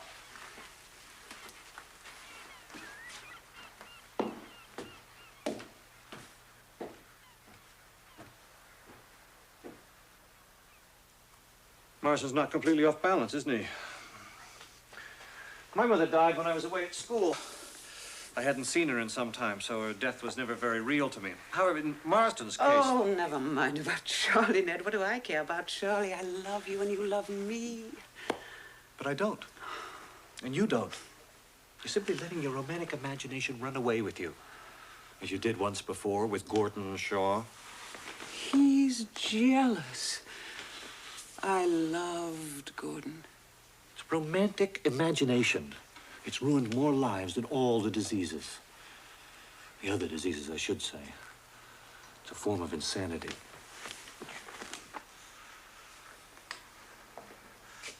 Listen, look at her. Find an excuse and get away. And this time, never come back. You're acting foolishly, Nina. And very unfairly. The agreement that we made has no more to do with love than a contract for building a house. In fact, we agreed it was essential that love not enter into it. And it hasn't, in spite of what you say. She's got to come back to earth. I've got to break with her. I've had enough now. I mean, to go on with it.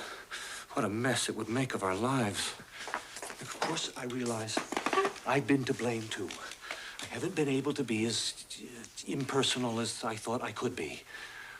I mean, the problem is there's been this dangerous physical attraction. Since the day I first met you, I've desired you physically. I admit that now. He admits that now, does he? Poor darling. And you still do desire me, don't you, Ned? No. That part of it is finished. Look, you're having the child that you wanted, aren't you? My child wants its father. But you're crazy. I mean, you're forgetting Sam. It may be stupid, but I've got a guilty conscience. I'm beginning to think that we have wronged the very one we were trying to help. Well, you were trying to help me too, Ned. Well, let's say that part of it was all right then, but it's got to stop. It can't go on. Only your love can make me happy. Sam must give me a divorce so I can marry you. Look out. There it is. Marry. Own me. Ruin my career. Marry. You think I'm a fool? Get that out of your head quick. I wouldn't marry anyone, no matter what. Look, be sensible, for God's sake.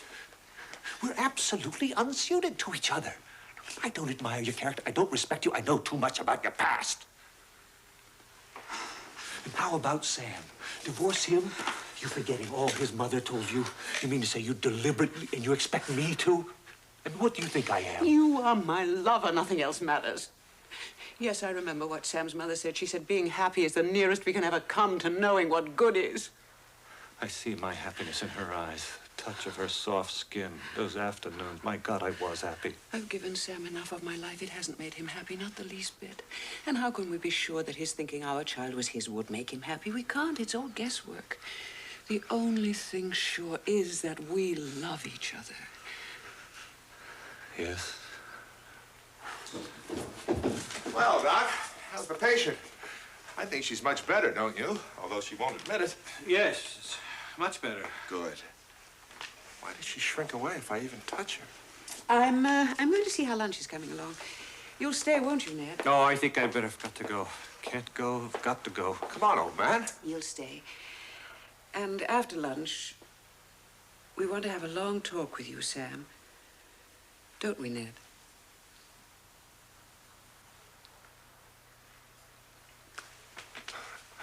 I got Charlie to lie down. He's all in, poor guy.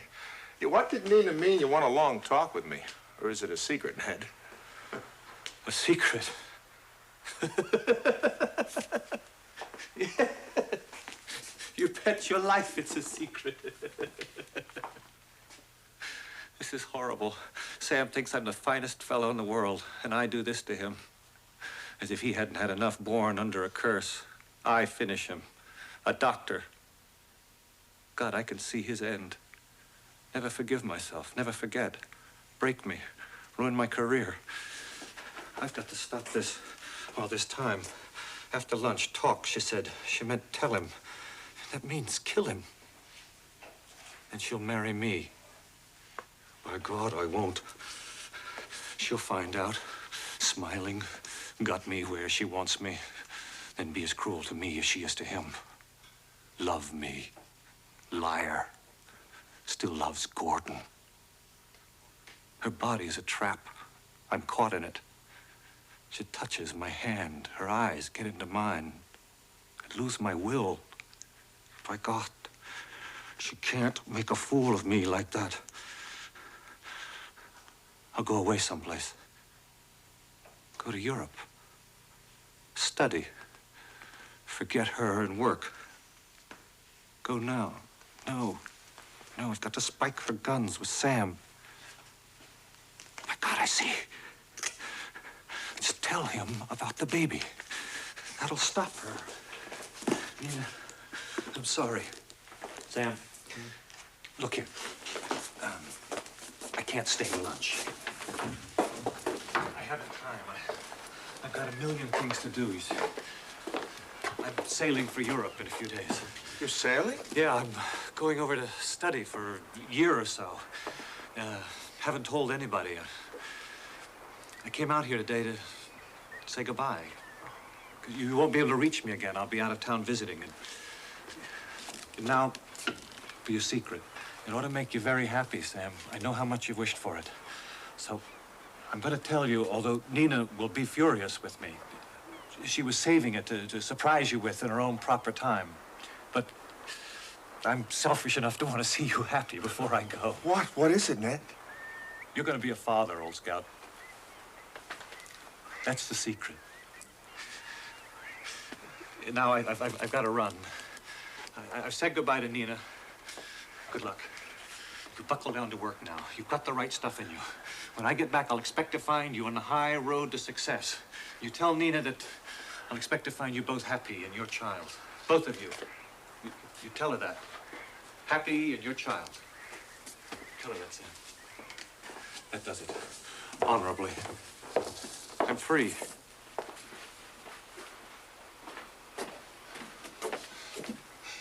Thank you, Ned. Why did I doubt myself? Now she loves me. She's loved me all along. Oh, I've been a fool. Oh, God, I thank you. Sam. Sam. Nina.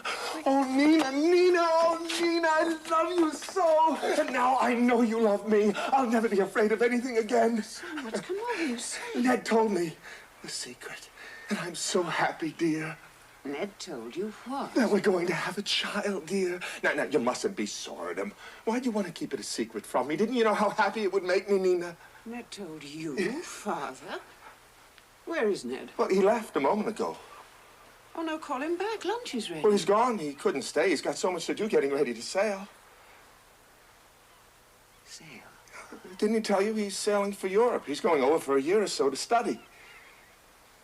I must ring him up.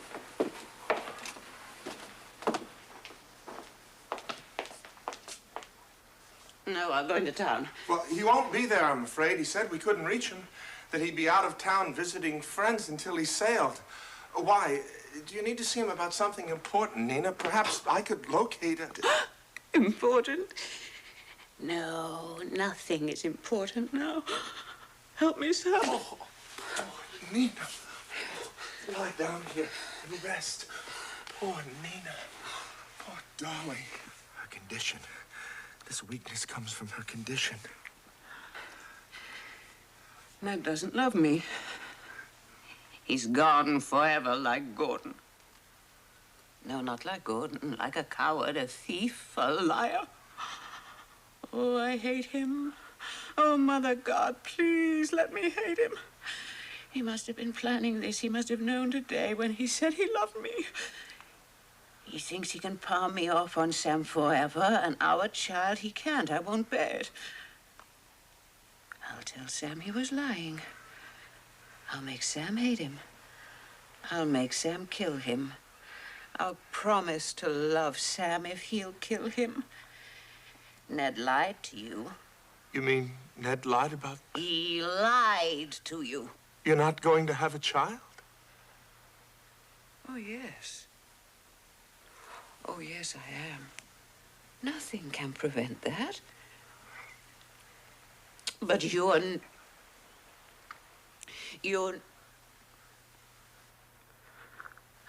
I can't say that to him, not without Ned to help me. I can't look at his face. Poor boy, poor little boy, poor Sammy. You give birth to little boys, you don't drive them mad and kill them. I mean, you weren't supposed to know about it, Sammy. Why? Don't you want me to be happy, Nina? Yes, I do, Sammy. She's never called me Sammy before. And I'm going to make you happy from now on, Nina. I tell you, from the moment Ned told me something happened, I can't explain it, but I'm going to make good now. I know I've said that before, but now I say it knowing I can do it. It's because we're going to have a child, Nina. I knew you'd never come to really love me without that. That's what I was down on my knees for when you came outside.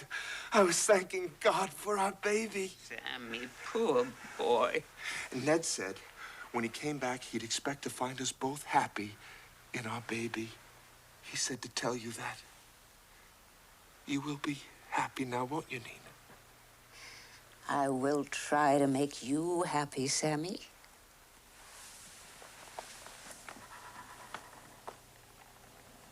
Not Ned's child, not Sam's child, mine.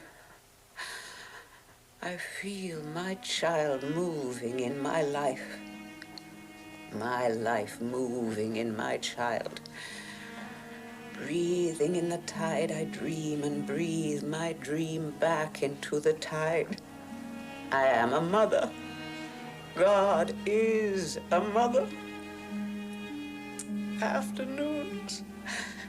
Afternoons of love with you, my lover. You are lost, gone from me forever.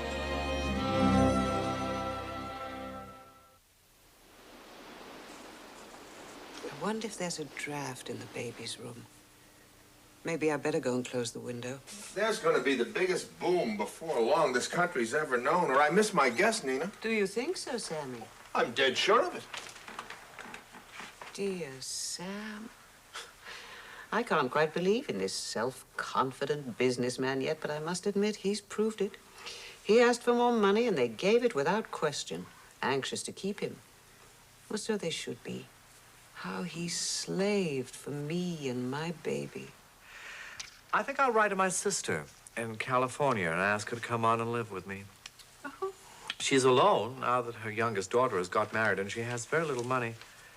My hands are tied as far as sharing the estate with her is concerned. According to Mother's will, I'm cut off, too, if I give her a penny.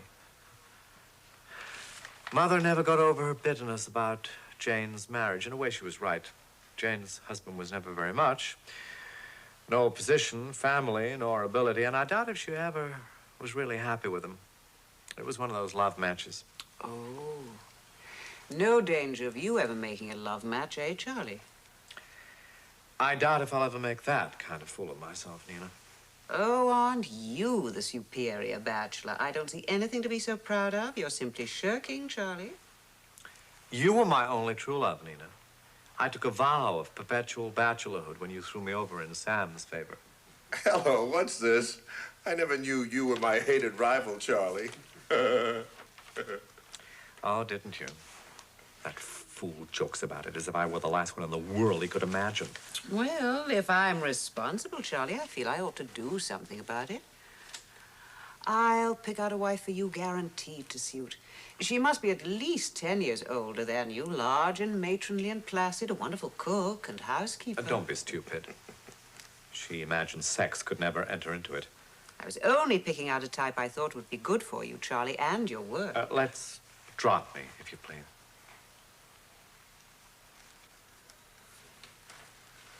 Did I tell you I bumped into Dr. Darrell in Munich?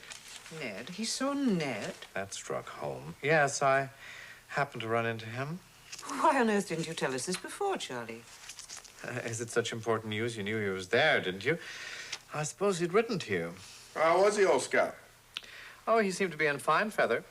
Said he was having a gay old time. The day I met him, he was with a startling-looking female. Quite beautiful, if you like that type. I gathered they were living together. I don't believe it. Oh, I mean, Ned, he was always so serious-minded. It's hard to imagine him messed up in something like that. Why is it so hard to imagine? Darrell never struck me as a Galahad. Why shouldn't he have a mistress he has no tie here to remain faithful to? Has he? I don't know what ties he has or hasn't got. Nothing to me. If he has 50 mistresses, I suppose he's no better than the rest of you. Well, that isn't fair, Nina. Oh, I didn't mean you, dear. Thank heavens for Sam. I know he's mine. No jealousy, no fear, no pain. I found peace. Oh, Ned, why have you never written? Oh, stop these thoughts. Why did Charlie want to hurt me? Can he be jealous of Ned? Ned say anything about coming back? Oh, Ned, how I wish. No. I gathered he was staying over indefinitely. I'd sure like to see him again. He's forgotten me. He spoke of you. He asked if I'd heard whether Nina had had her baby or not yet, and I told him I hadn't. Too bad you didn't know. You could have told him what a world beater we've got, eh, Nina? Yes. He asked about my baby. If he comes back, he'll come to see his baby. Isn't it time to nurse him again? Oh, yes. I was just going up. I must win Charlie over. I don't feel safe. Why have I been trying to hurt Nina? I'm nearer to her than anyone. I'd give my life to make her happy. I shouldn't like you anymore. Do you know it? After you've practically admitted to philandering all over Europe. And I thought you were absolutely true to me, Charlie. No, Nina. I swear to you. How limp his hands are, his eyes always shrinking. Can it be he loves me that way? What a sickening idea. It seems incestuous somehow. Oh, it's too absurd. All right, you are forgiven. Now, excuse me, please. I must go and feed my infant, or there'll be some lusty bawling here in a minute. Oh, you are an old dear, Charlie. Do you know that? I don't know what I'd do without you. It's true, too. He is my only reliable friend. I must never lose him. Oh, wait a second. I'll go with you. I want to say goodnight to him. I almost confessed I loved her. A strange expression came over her face. What was it? Was it satisfaction? She didn't mind. Then I can hope. For what? If Nina were free, what would I do? Would I do anything? What would I offer her? Money? She could get that from others. Myself? My ugly body? There's nothing in me to attract her. My fame? What a shoddy, pitiable. But I might have done something big. I still might if I had the courage to write the truth. I've given my talent to making fools feel pleased with themselves, in order that they might feel pleased with me and like me. I'm neither hated nor loved. I'm liked. Women like me. Nina likes me. Dear old Rover, nice old doggy. We've had him for years. He's so faithful and affectionate. But he's getting old, he's getting cross. We'll have to get rid of him soon. You won't get rid of me quite so easily, Nina. What is the matter with me? Since Mother's death, I've become a regular idiot. He was sleeping so soundly, an earthquake wouldn't have made him peep. You know, he's so healthy and husky, Charlie. That tickles me more than anything else. Yeah, I want to start in training him as soon as he's old enough so he'll be a crack athlete when he gets to college. What I wanted to be and couldn't. I want him to justify the name of Gordon and be an even bigger star than Gordon ever was. Well, if that's possible. His is an adolescent mind. He'll never grow up. Still, in this adolescent country, what greater blessing could he wish for? How about training his mind? Oh, well, that'll take care of itself. Gordon was always near the top in his studies, wasn't he? And with Nina for a mother, his namesake ought to inherit a full set of brains. You're the only genuinely modest person I know, Sam. Me? Well, I'm the boob of the family. Except when it comes to business. I'll make the money. And you can bet your sweet life, I'll make it. I'm quite sure of that. You know, I couldn't have said that 2 years ago and believed it. I've changed a hell of a lot. Since the baby was born, I felt as if I had a shot of dynamite in each arm. They can't pile on the work fast enough. And, well, it was about time I got hold of myself. I wasn't much for Nina to feel proud about having around the house in those days. Now, well, at least I've improved. I'm not afraid of my own shadow anymore. Not to be afraid of one's own shadow. That must be the highest happiness of heaven. Yes, you've done wonders in the past year. Oh, I haven't even started yet. Wait till I get my chance. And I see my real chance, Charlie, lying right ahead waiting for me to grab it. An agency that's been allowed to run down and go to seed. In a year or so, they'll be willing to sell out cheap. One of their people, who's become a good pal of mine, told me in confidence, put it up to me. See, he'd take it on himself, but he's sick of the game. But I'm not. I love it. It's great sport. But I'll need 100,000. Where will I get it?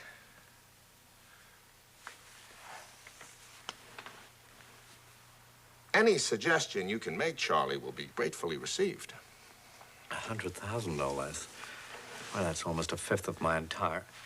No, I can't think of anyone. I'm sorry. Check. That's that. Charlie's out till the next time. But I'll keep after him. Well, no need to be sorry, old man. I only mentioned it on the off chance you might know of someone. Gee, I have changed, all right. I can remember when a refusal like that would have ruined my confidence for 6 months. Say, why don't you become my partner, Charlie? Never mind the 100,000. We'll get that elsewhere. You know, I'll bet you might have some darn fine original ideas to contribute. There, that ought to keep my proposition pinned up in his mind. What do you say to a little stroll down to the shore and back? Come on, do you good. What you need is exercise. You're soft as putty. Why don't you take up golf? No, I won't. I want to stay and work out a plot. All right, it's a case of work. Go to it. See you later. What a fount of meaningless energy he's tapped. Always on the go, typical terrible child of the age, universal slogan, keep moving. Moving where? Don't mind that, don't mind the end, the means of the end. Keep moving. It's in every headline of this daily Newer Testament. Going, going, never mind the gone. We won't live to see it, and we'll all be so rich we can buy off the deluge anyway. Even our new God has his price. Aren't we all made in his image, or vice versa? Why am I so superior? Where am I going? The same nowhere. I'm not even going. I'm there. Become Sam's partner.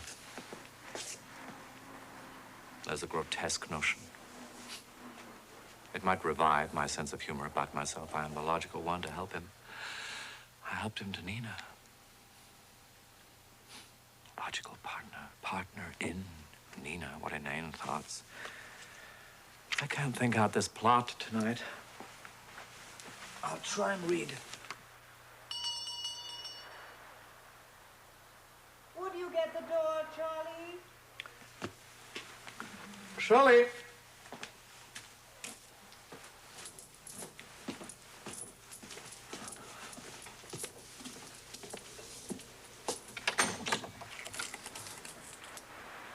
Darrell. Marston, good evening. Come in.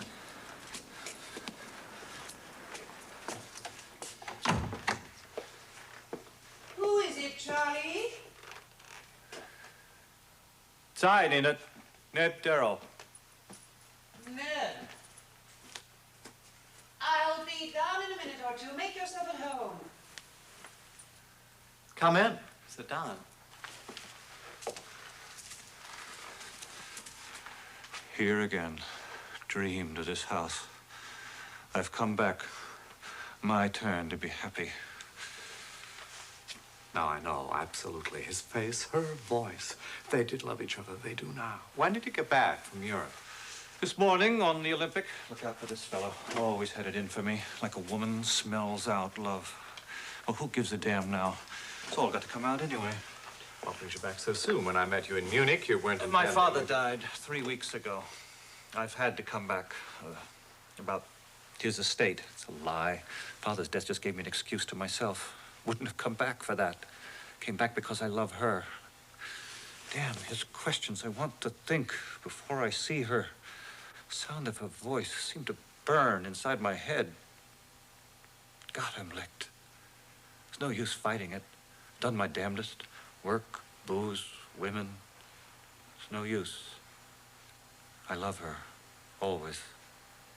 To hell with pride. His father, noted Philadelphia surgeon, rich. When Sam hears that, he'll ask Darrell to back him, and Darrell will jump in. Chance to avert suspicion. I must watch these two. I must protect Nina against herself. Sam's a simpleton. I'm all she has left. She's coming. In a second, I'll see her. Does she still love me? She may have forgotten. No, it's my child. She can never forget that. Does he still love me? Nina. He does. He does. She's changed. Changed. Can't tell if she loves. Nina. Why, Ned, what a wonderful surprise. How are you? Oh, I'm all right, Nina. Darrell's father died. He had come home to see about the estate. I was coming back anyway. I'd only intended to stay away a year. It's been more than that. I was coming back anyway, Nina. Well, I'm awfully glad you did. We've missed you terribly. She seems clear, but she's changed. I don't understand her, and I've missed you terribly. Yes, I can vouch for their missing you, especially Sam. Why, he was asking about you only a while ago. How things were going when I met you in Munich. By the way, who was the lady you were with that day? She was certainly startling looking. Yes, who is this mysterious beauty? Do tell us, Ned. I don't remember. She doesn't give a damn. If she loved me, she'd be jealous, but she doesn't give a damn. Well, she was my mistress for a time. I was lonely. What's all this to you, Marston? Absolutely nothing. Pardon me, it was a tactless question. But I was beginning to tell you about Sam. It really is remarkable. One does not encounter such friendship in these slack days. Why, he'd trust you with anything. And I'd trust him with anything. Of course. He is a person one can trust. They are rare. But you're going to be amazed at the change in Sam, isn't he, Nina? I never saw such energy. If ever a man were bound for success, it's Sam.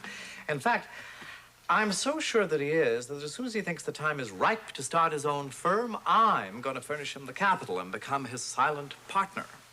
What is he driving at? Why doesn't he get the hell out and leave us alone? What is Charlie talking about? Oh, Ned, I do love you. You can be my lover. We won't hurt Sam. He will never know. Yes, ever since the baby was born, Sam's been a new man. In fact, it's ever since he knew there was to be a baby, isn't it, Nina? Yes.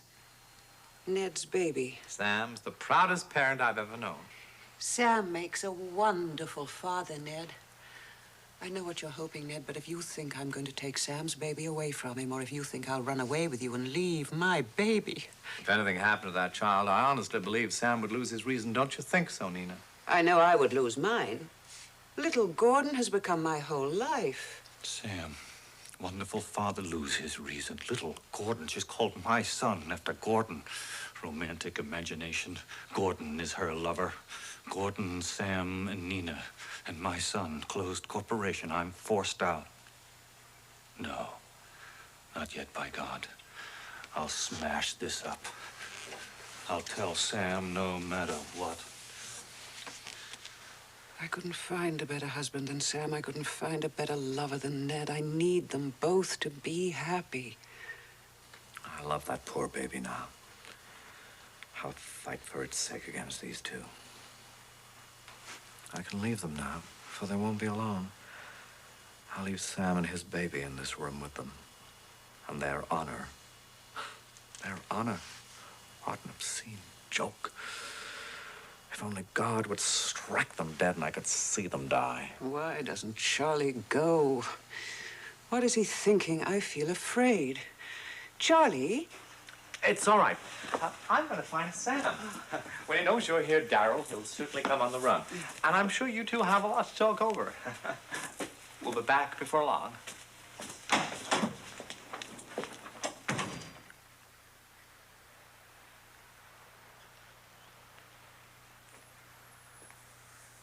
I've come back to you, Nina. You care? I love you, Ned. Well, I couldn't tell. You seem so cold. It's damn Marston. He suspects, doesn't he? But it makes no difference now, does it? It's been hell, Nina. I couldn't forget you. The other women, they only made me love you more. I hated them and loved you even at the moment, but... Look, that's honest. It was always you in my arms. As you used to be those afternoons. Oh, God, how I thought of them. Lying awake, recalling each word that you said. Each movement, each expression on your face, the smell of your hair, the touch of your soft skin. Oh, Nina. I love you so. Oh, I have longed for you. Did you think I'd forgotten those afternoons? Oh, Ned, why did you run away? I can never forgive you. I can never trust you again. I was a fool. I thought of Sam. That wasn't all. I wasn't all noble, I'll confess. I thought of myself. My career. Damn my career. A lot of good that did it. I didn't live. I longed for you and suffered. I have paid in full. Believe me, Nina. But I know better now. I've come back.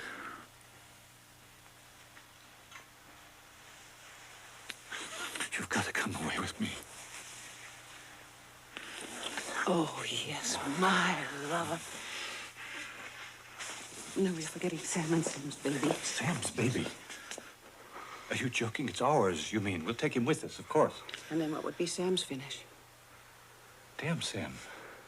He's got to give you a divorce. Just let him be generous for a change. He would be. You must be just to Sam, Ned. He would give his life for my happiness, and this would mean his life. Could we be happy then? You know we couldn't.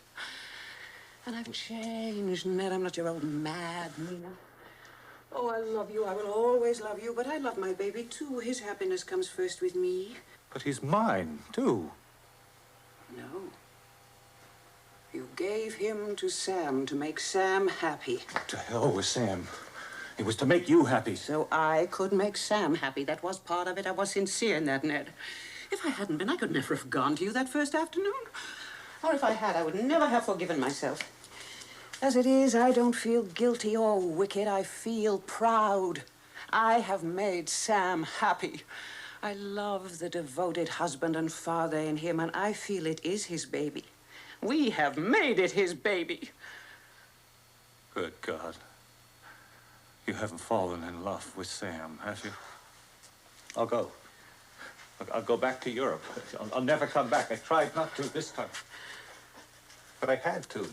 No, don't go, Ned, ever again. I don't love Sam. I love you. I don't understand. Sam gets everything. And I have nothing.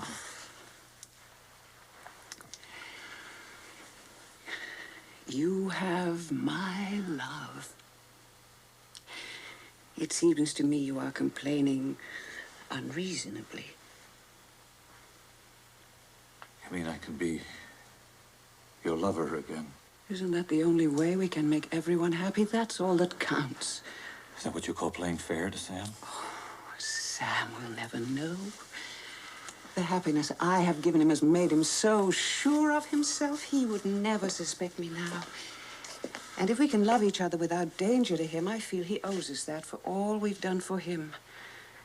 It's the only possible solution, Ned, for all our sakes, now that you have come back to me. How can you be so inhuman and calculating? It was you who taught me the scientific approach, Doctor. Look, I'll leave again.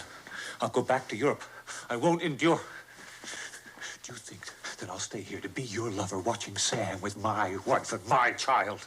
You think that's what I came back here for? You've got to help me. What else can I do, Ned? Listen, I can hear them coming at Sam, you know. What else can you do? You're a liar! Oh, I can do something else. I can smash your calculating little game for you. I can tell Sam. And I will.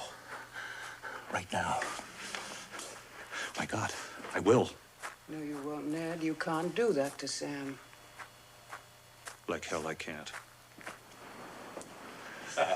You old son of a gun! Why didn't you let a guy know you were coming? We'd have met you at the dock and brought the baby. Let's have a look at you. What, you're thinner. We'll fatten you up, won't we, Nina? And this time you let us do the prescribing. And why didn't you let us know where you were, you old bum? We wanted to write you about the baby. Mercy, Sam. Give Ned a chance to get a word in. He wants to tell you something.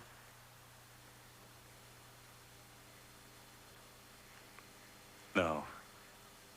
I mean, yes. I want to say how damn glad I am. There. That's settled for all time. Where's Charlie, Sam? Here, Nina. Always here? Yes, there you are, Charlie. Always. And Sam. And Ned.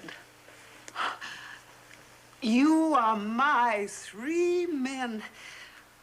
Sit down. Make yourselves at home. This is your home with me. Shh. I think I hear the baby. You must all sit down and be very quiet. You must not wake our baby.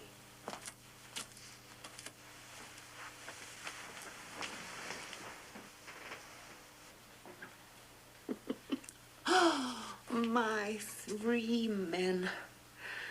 I feel their desires converge in me to make one complete, beautiful male desire that I absorb. I am pregnant with all three: husband, father, lover, and fourth man, little Gordon. That makes it perfect.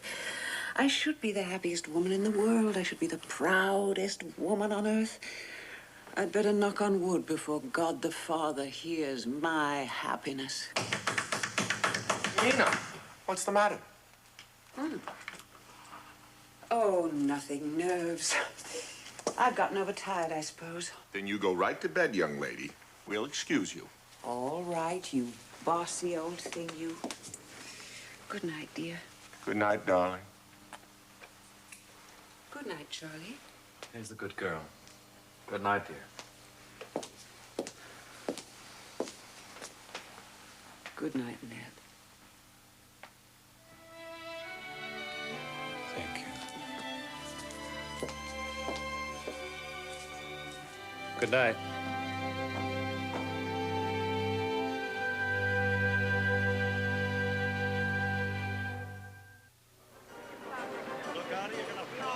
What's that? You're gonna fall in.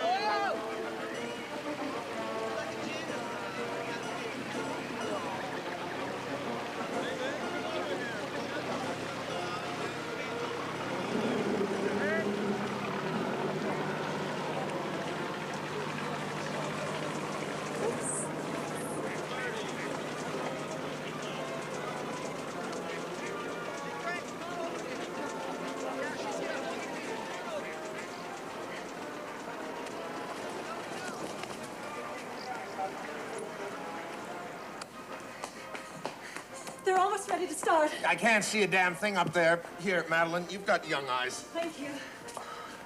Young eyes. Gordon's, he's loving her young eyes. Mine are old now. Soon be time for the start. Of course, the damn radio had to pick out this time to go dead. Brand new one I had installed especially for this race, too. It's just my luck. Bet Gordon's some keyed up right at this moment, Nina. Poor kid, I'll bet he is. That tone in her voice. Her love already possesses him. My son, but she won't. Yes, he must be nervous. I didn't mean nervous.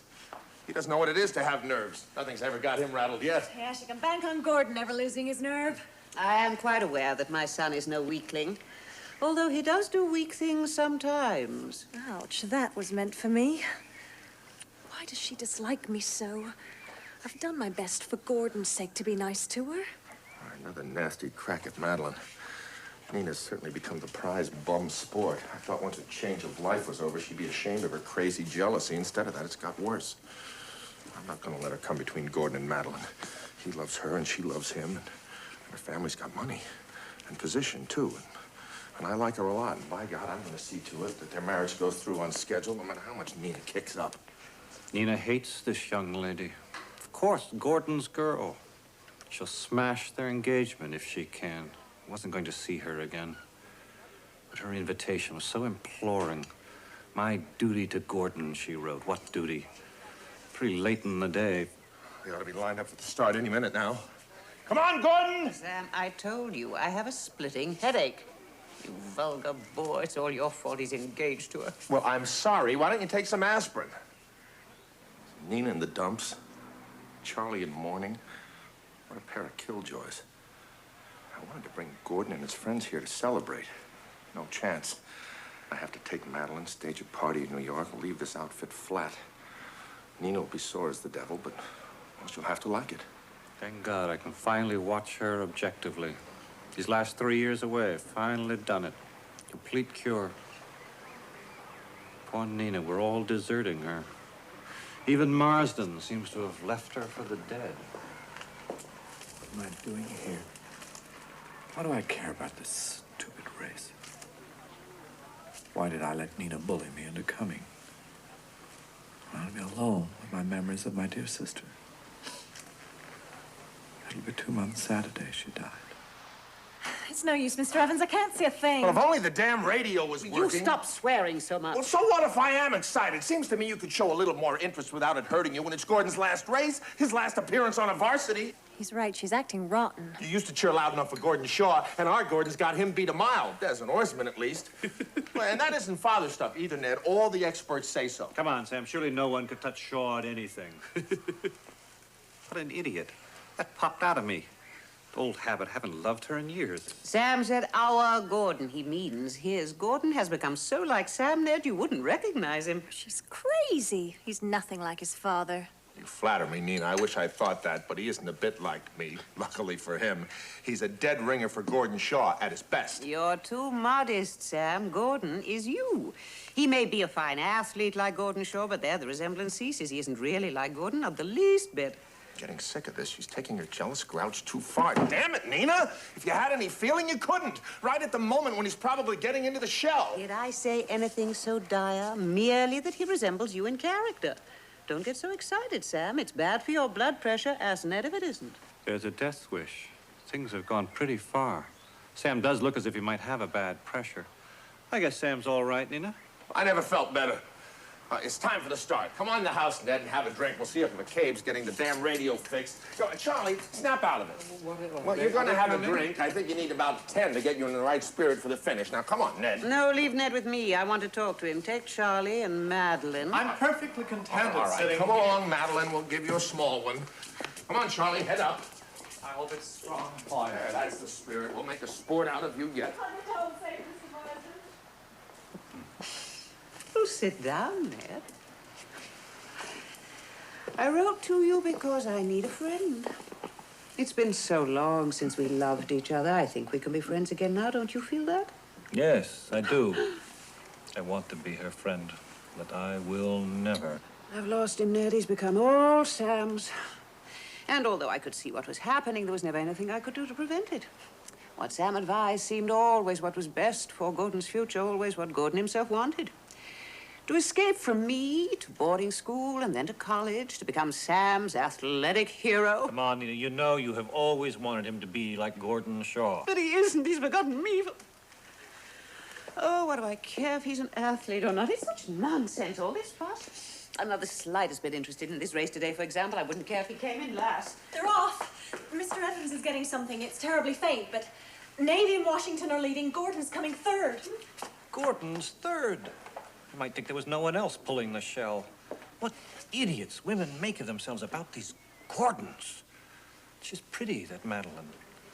Has a figure like Nina's when I first loved her. Those afternoons.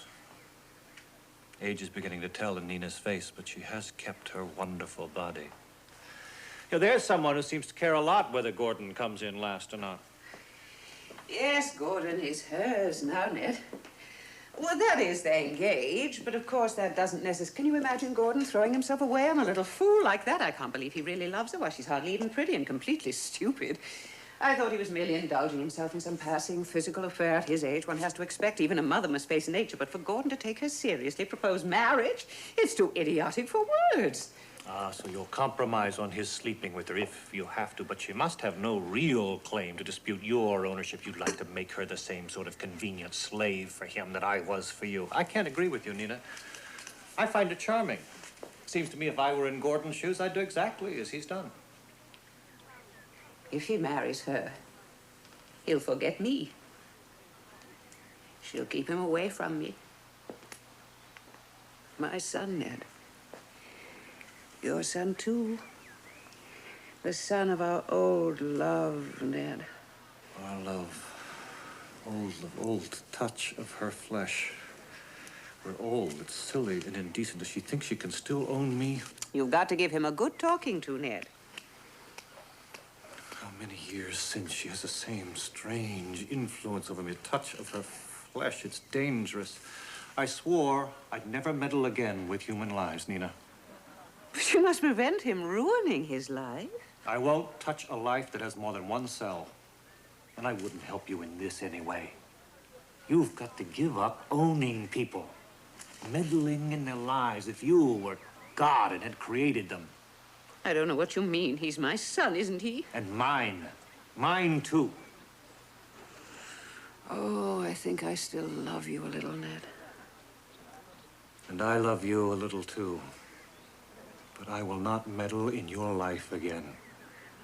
And you've got to stop meddling with human love. Your time for that is over. I'll send you a couple of million cells that you can torture without harming yourself. Please, forgive me. What were you saying, Ned? Nothing. We were talking about Sam, weren't we? How do you think he's looking? Fine. He's gotten a bit fat, of course. And he looks as though his blood pressure might be higher than it ought to be, but that's not unusual in persons of his build and age. It's nothing to hope. I mean, to worry over. Damn it. Why did you make me say hope? It may have been in your mind, too, mayn't it? No, I've nothing against Sam. I've always been his best friend. He owes his happiness to me. There are so many curious reasons we dare not think about for thinking things. Thinking doesn't matter a damn. Life is something in one cell that doesn't need to think. I know, God the Mother. All the rest is gutless egotism. To hell with it. What I started to say was, what possible reason could I have for hoping for Sam's death? We're always desiring death, aren't we? For ourselves and others. While we while away our lives in the dull surface ritual of coveting our neighbor's ox. You're talking like the old Nina now. When I first loved you, please don't. We're old. It isn't decent anymore. I am the old Nina, and this time my Gordon will not go from me forever. Madeline's listening in now. It went dead on me. Last I got, Gordon third, Navy and Washington leading. They're the ones to fear, he said. Navy especially. My eyes are getting old. Oh, you ought to see Charlie. He started throwing scotch into him like he were drinking against time. I had to take the bottle away from him. It's hit him an awful wallop. He just... What's the matter with you two? There's a race going on, don't you know? And you sit here like dead clams. Oh, I thought somebody ought to stay out here and let you know when they got into sight. Oh, yeah, sure, that's right. Well, here, take the glasses. You always had good eyes. Which team was it you said Gordon feared the most? Oh, Navy. Oh, he'll beat him, but it'll be damn close. I'm going to see if Madeline's getting anything. Come on, Navy. Madeline's Gordon, Sam's Gordon. That's the thanks I get for sacrificing my happiness to save Sam. What do I care what happens to him now? I hate him. I'll tell him Gordon's not his child. I'll threaten to tell Gordon unless he can find some way to make them break their engagement. But Ned must back me up or Sam won't believe me. But will Ned? He'll be afraid of the insanity. Listen, Ned. From things she wrote me just before she died, I'm absolutely sure Sam's mother must have been lying about the insanity that time. No, she told you the truth. I never mentioned it, but I went up there once and made a thorough investigation of his family. I loved you horribly at that time, Nina. Horribly. If you don't love me now, Ned, I must make him love me again enough to make him tell Sam. She'd like to own me. I wish you wouldn't touch me. What is this old tie of happiness between our flesh? I won't meddle with human lives again, I tell you. And I loved you horribly. I still love you, Ned. I used to hope he would go insane. I loved you so much.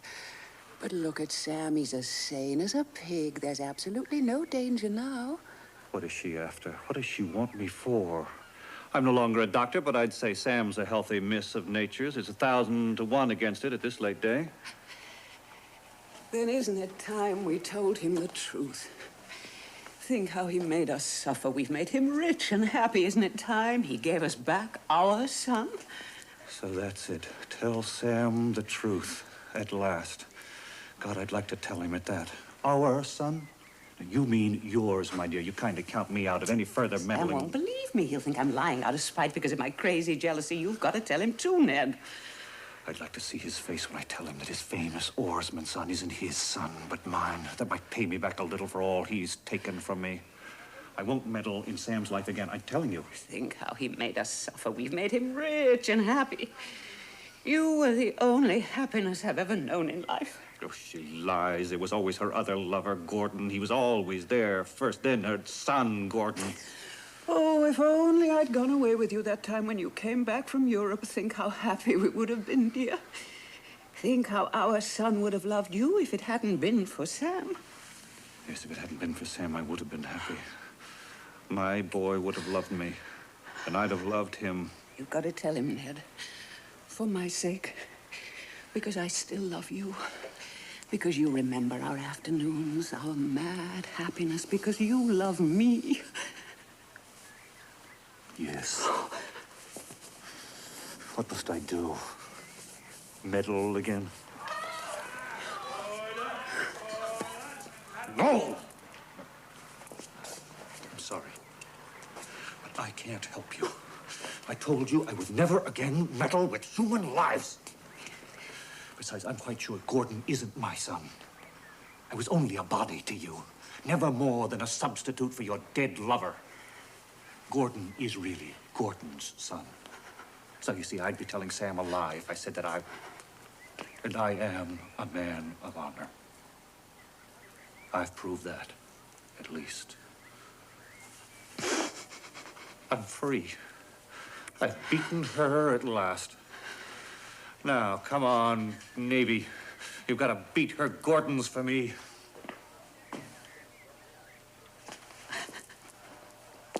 I've lost him.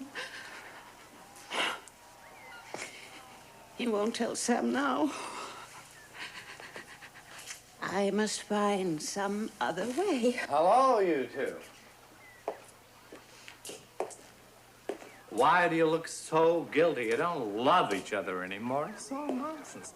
I don't feel the slightest twinge of jealousy. That's proof enough, isn't it? Pardon me if I sound a bit pipped. A good bit. Sam said 10, and then he took the bottle away. Well, I not only had 5, but it's enough. I've forgotten sorrow. There's nothing worth grieving about in life, I assure you, Nina. I've gotten interested in this race now. Oh, we will roll, roll, roll, right up the river. We will roll, roll, roll. Do you remember that song, Nina? When you were a little girl? Oh, I forgot. Sam said to tell you, Gordon is on even terms with the leaders. A gallant spurt did it, nip and tuck now. I don't care who wins as long as it isn't Gordon. I don't like him as he's grown up. He thinks I'm an old woman. Roll, roll, roll. The field against Gordon. Right. Wait a minute. I see it flashing in the water way up there. Must be their oars. They're coming. I'll tell Sam. Gordon really ought to get beaten today, Nina. For the good of his soul. That Madeline's pretty, isn't she? These Gordons have all the infernal luck. While we others have got to beat him today. There, Nina. Nina, don't you worry your pretty little head. It'll all come out right. We only have a little while to wait, and then you and I will be quietly married. What am I saying? I'm drunk. So much the better. Of course, I realize you have a husband present, but I can wait. I've waited a lifetime already, but for a long time now, I've had a keen psychic intuition that I was not born to die before. Come on, Madeline. We ought to be able to see them now instead of hanging by the damn radio. Huh? I see them. Look, Mr. Evans there. Don't you see? No, not yet. Oh, yes, there they are. I see them. Come on, Gordon boy. Come on, Gordon. Oh, I hate her. Why not tell her about the insanity as Sam's mother told me? She believes Gordon is Sam's child. That solves everything. She won't marry him. He'll turn to me for comfort. I must plan this out very carefully. After we're married, I'm going to write a novel, my first real novel. All the 20-odd books I've written up to now have been long-winded fairy tales for grown-ups about dear old ladies and witty, cynical bachelors and quaint characters with dialects and married folk who always admire and respect one another and lovers who avoid love and hush whispers. That's what I've been, Nina. I've been a hush-hush whisper of lies. But I'm gonna give a healthy, honest yell. Turn on the sun into the shadows of lies. Shout, this is life. This is sex. This is passion, hatred, regret, joy, pain, sorrow, ecstasy. And these are men and women and sons and daughters whose hearts are weak and strong and whose blood is blood and not a soothing syrup. I can do it, Nina. I can write the truth. I've seen it in you, your father, my mother, sister, Gordon, Sam, Darrell, and myself. I'll write the book of us. Here am I talking while the final chapters are in the making. Excuse me, Nina. I must watch. This is my duty as an artist. You can't tell a damn thing, which is which or who's ahead. I'm gonna listen in again. I can tell her confidentially. I can pretend I feel forced to tell her that I feel it is due to their future happiness. Madeline? Bad news. Navy's drawn ahead half a length. Looks like Navy's race, he said. But what does he know, the damn fool announcer? Some poor boob? He doesn't know Gordon. He's always best when he's pushed to the limit. Madeline! Mrs. Evans is calling you, Miss Arnold. Yes, Mrs. Evans. But they're getting closer. Why don't you come and watch? There's something I must tell you. But... all right. Yes, Mrs. Evans. First, give me your word of honor you will never reveal a word of what I am about to say to you to a living soul, above all, not to Gordon. Couldn't you tell me later, Mrs. Evans? After the race? No, it must be now. Do you swear? Yes, Mrs. Evans. For the sake of your future happiness and for Gordon's, I must speak. Your engagement forces me to. You've probably wondered why I've objected. It's because the marriage is impossible. You cannot marry Gordon. I speak as your friend. You must break your engagement to him at once. But why? Why? Why? Because... No, Nina.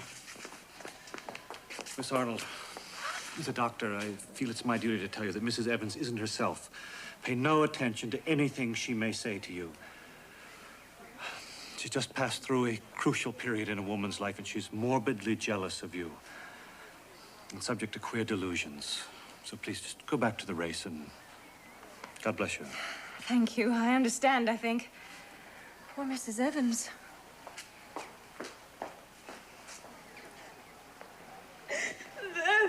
Sorry, Nina. But I warned you not to meddle. Gordon is... well, he is sort of my stepson, isn't he?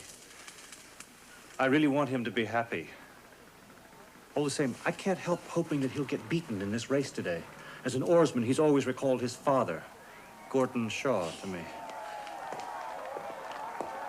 Can you tell which is which yet? No, not yet. Oh, dear, this is awful. Gordon! Gordon? Because of what, Nina? God, Nina. Because what? Let me help you. Yes, Father. Charlie.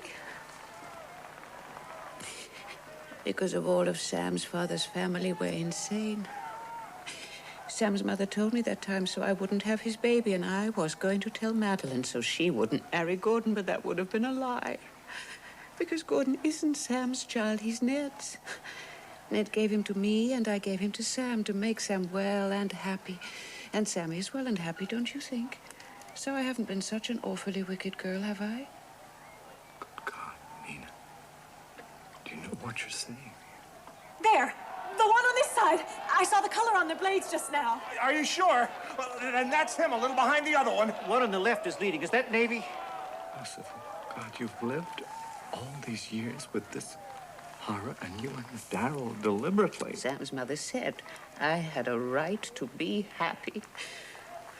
And you didn't love Darrell then? I did after. I don't know. Ned is dead.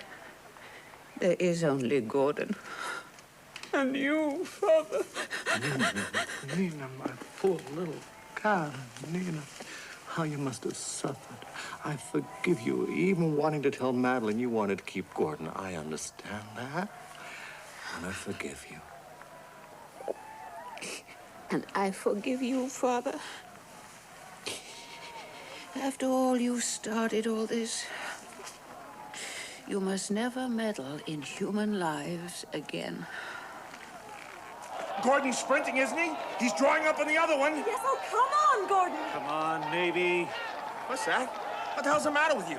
We've got to beat these Gordons, Sam. We've got to beat them. You... Fritz, wake up! What the hell's got into you? Have you gone crazy? Probably. Runs in my family. All my father's people were happy lunatics, not healthy country folk like yours. Ned, old man, what's the trouble? You said Navy. Slip of the tongue. Meant Gordon. I always meant Gordon. Gordon is always meant. Meant to win. Come on, Gordon. It's fate. Here they come. They're both spurting. I can see Gordon's back. Come on, boy. Come on, son. I can hear the father laughing. Mother, God protect my son. Let him fly to you in heaven. Love is the father's lightning, Gordon. Madeline will bring you down in flames. I can hear his screaming laughter. Fly back to me. One spurt ball will do it. Come on, boy. Come on. It took death to beat Gordon Shaw. You can't be beaten either, Gordon. Come on. Lift her out of the water, son. Stroke. Stroke. That's it. He's gaining now. He's gaining. Over the line with the boy. Over with her. Stroke. Stroke. That's done it. He's won. Oh, he's won. He's won. But God, it was close. Greatest race in the history of rowing. He's the greatest horseman God ever made. Are you happy, Nina? Our Gordon, the greatest ever. Not ours, mine. Gordon is Gordon's. Gordon was mine. His Gordon is mine. Oh, of course he's yours, dear. And a dead ringer for Gordon Shaw. Gordon's body, Gordon's spirit. Your body and spirit, too, Nina. He's not a bit like me. Lucky for him, I'm a poor boob. I never could row worth the damn.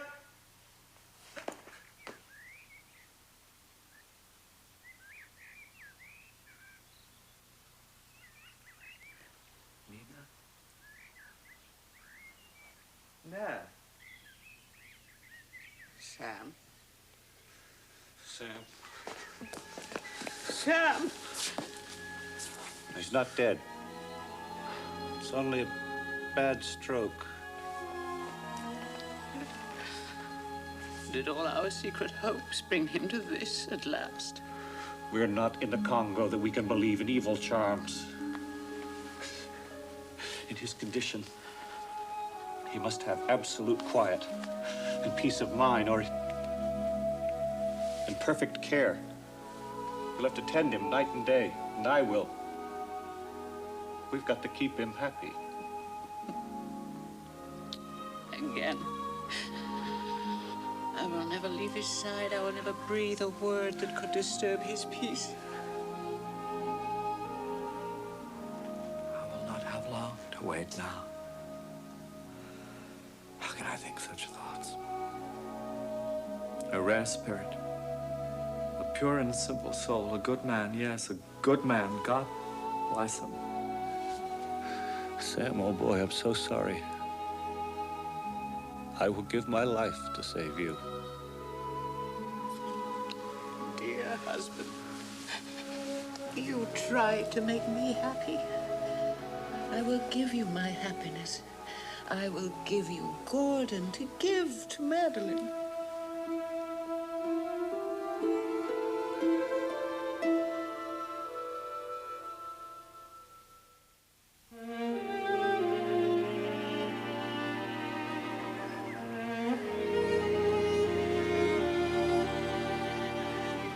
I must say, his father hardly cold in his grave. Only it wasn't his father. What is Sam to do with Daryl's son? And even if he were Sam's son, what are the living to do with the dead? His duty is to love, that life may keep on living. What has that loving to do with me? My life is cool green shade, wherein comes no scorching zenith sun of passion and possession to wither the heart with bitter poisons. My life is evening. Nina is a rose. My rose exhausted by the long, hot day, leaning wearily toward peace.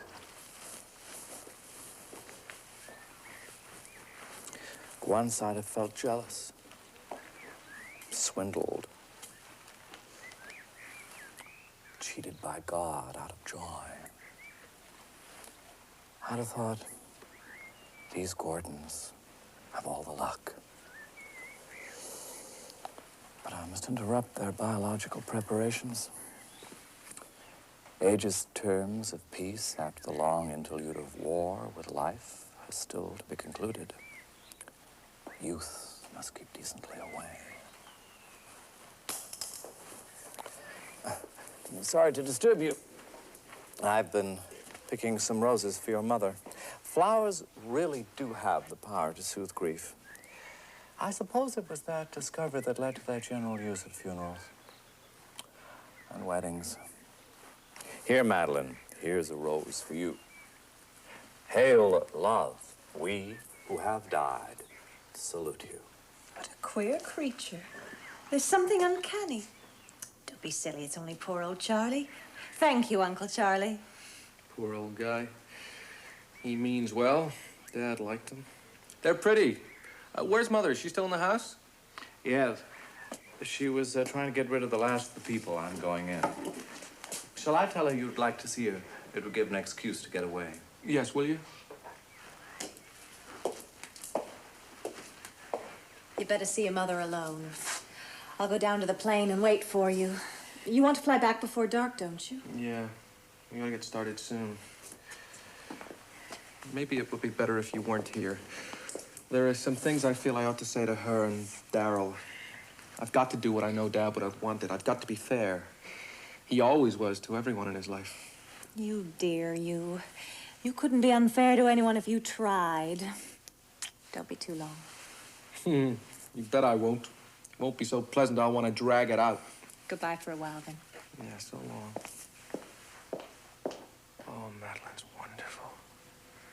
I don't deserve my luck. God, I sure do love her. It seems rotten and selfish to be happy when Dad... Oh, well, he understands. He'd want me to be. It's funny how I got to care more for Dad than for Mother. I suppose it was finding out that she loved Darryl. I can remember that day seeing her kiss him. It did something to me I never got over. But she made Dad happy. She gave up her own happiness for his sake. That was certainly damn fine. That was playing the game.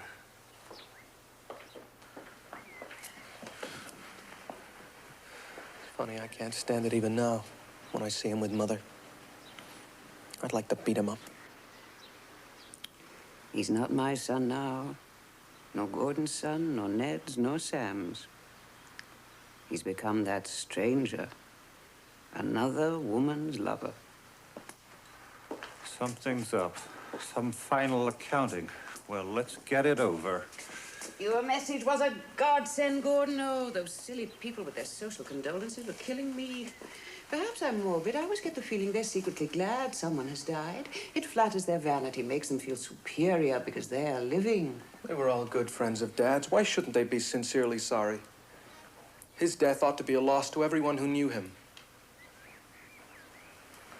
She doesn't care a damn. He's accusing me because I'm not weeping.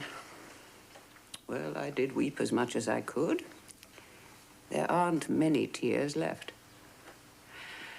I don't feel guilty I helped Sam live. His mind was perfectly sane to the end. He smiled at me just before he died. So gratefully and forgivingly, I thought. I am sad, but there is comfort in the thought that I am free at last to rot away in peace. It gets under my skin to see him act so unfeelingly to his mother. If he only knew what she's suffered for his sake. I'd like to jolt his stupid self-complacency. If he knew the true facts about himself, he wouldn't be sobbing sentimentally over Sam. He'd better change his tune or I'll be tempted to tell him. No reason for his not knowing now. There are certain things connected with Dad's will that I think I ought to, I don't believe Dad told you about his will, did he, Mother? Well, the whole estate goes to you and me, of course. I didn't mean that. But there is one provision that is peculiar, to say the least. It concerns you, Dr. Darrell. $500,000 for your station to be used in biological research work. What's that? That's a joke, isn't it? It's worse. It's a deliberate insult, a last sneer of ownership of my life. I thought it must be a joke myself, but Dad insisted. Well, I won't accept it. And that is final. It's not left to you, but to the station. Your supervision is mentioned, but I suppose if you won't carry on, whoever is in real charge down there will be only too glad to accept it. Preston. What did Sam to do with Preston? Preston is none of his business. I will advise Preston to refuse it. Damn, Sam. Wasn't there enough in his lifetime to own my wife and my child? Now in death he reaches out to steal Preston, steal my work. It's for science, Ned. Think of it that way. What a tender tone she takes towards him. She's forgotten Dad already. Well, you'd better accept it. $500,000 aren't being thrown away for nothing every day. I think you said about enough, Gordon. I haven't said all I'm going to say, Mother. What do you have to say? Your mother and I are waiting. Shut up, you!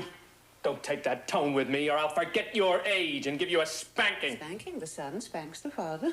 Oh, Gordon, don't make me laugh. It's all so funny, isn't it? Nina, just don't mind him. He doesn't realize... I realize a lot. I realize you've acted like a cur! Gordon, for God's sake, what would your father say? You don't know what you're doing. You're hitting your father.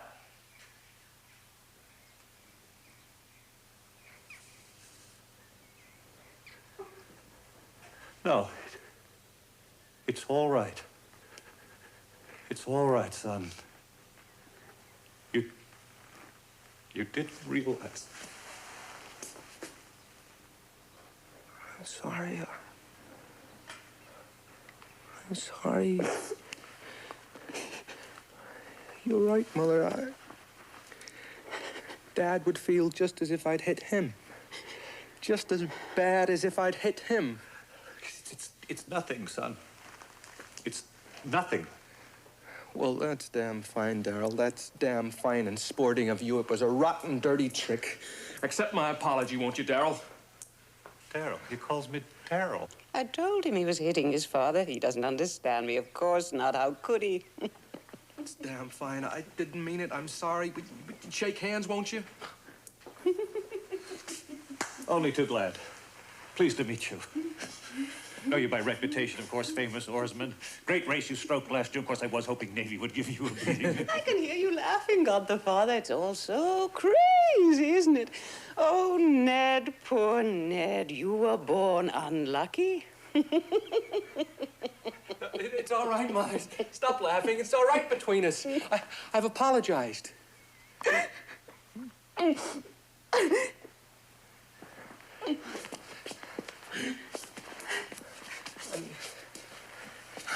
And now I want to say what I was going to say. It's nothing bad. It's just that I want you to know how fine I think you've both acted. I've known ever since I was a kid that you and Darrell loved each other. I hated the idea, on Father's account. That's only natural. But I knew it was unfair and that people can't help loving each other any more than Madeline and I could have helped ourselves.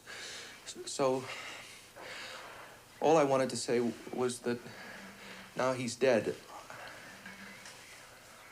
I hope you'll both get married. And I hope you'll both be as happy as you deserve. Now, I have to go. We have to fly back before dark. Madeline's waiting. Goodbye, Darrell. Good luck. Why does he keep on calling me Daryl? He's my boy. I'm his father. I've got to make him realize that I'm his father. Listen, son. There's something that I've got to tell you. Ned! First, let me ask Gordon something. Gordon, do you think I was ever unfaithful to your father? Mother, do you think I'm as rotten-minded as that? I'm not as bad as that. I know you're the best woman that ever lived. The best of all. I don't even accept Madeline. Gordon, you do love me, don't you? Of course. Oh, no, you must go. Madeline is waiting. Give her my love. Come and see me sometimes. Ned, did you still want to tell Gordon something?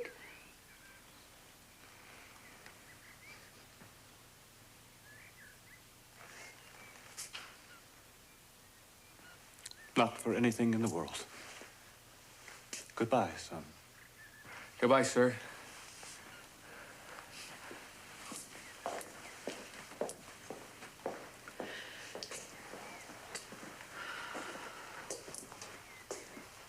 Oh, Ned, poor Ned. You've always had to give. How can I ever thank you?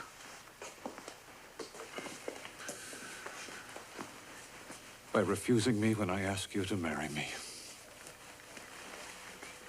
For I have to ask you. Gordon expects it. Think how pleased he'll be when he knows you've turned me down. Will you marry me, Nina?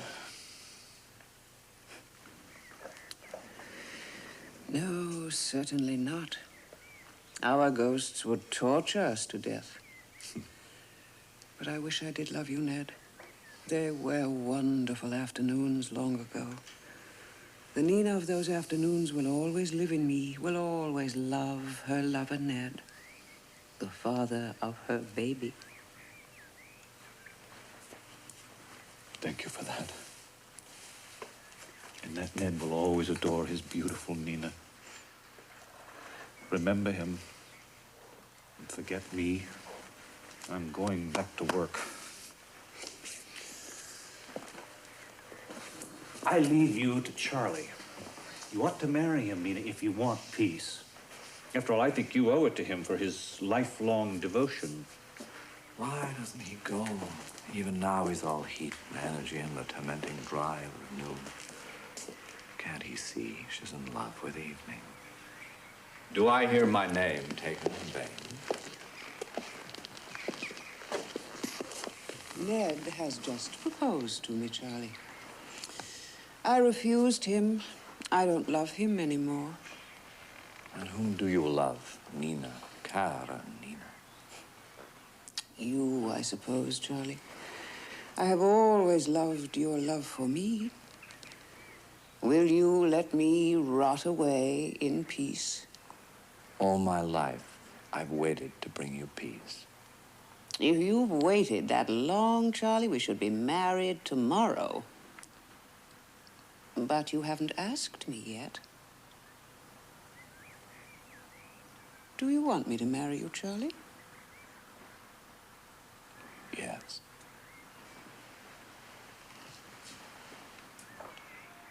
Bless you, my children. I don't suppose we'll ever see you again, Ned. Oh, I hope not, Nina. A scientist shouldn't believe in ghosts. But perhaps we'll become part of cosmic positive and negative electric charges and meet again. In our afternoons again? Again. In our afternoons. We'll be married in the afternoon, decidedly. It must be in the hour before sunset, when the earth dreams its afterthoughts and mystic premonitions of life's beauty. And then we'll go up to your old home to live. My home wouldn't be suitable. Mother and Jane still live there in memory. And I'll work in your father's old study. He won't mind me. Gordon! Gordon! Oh, see, Ned, he's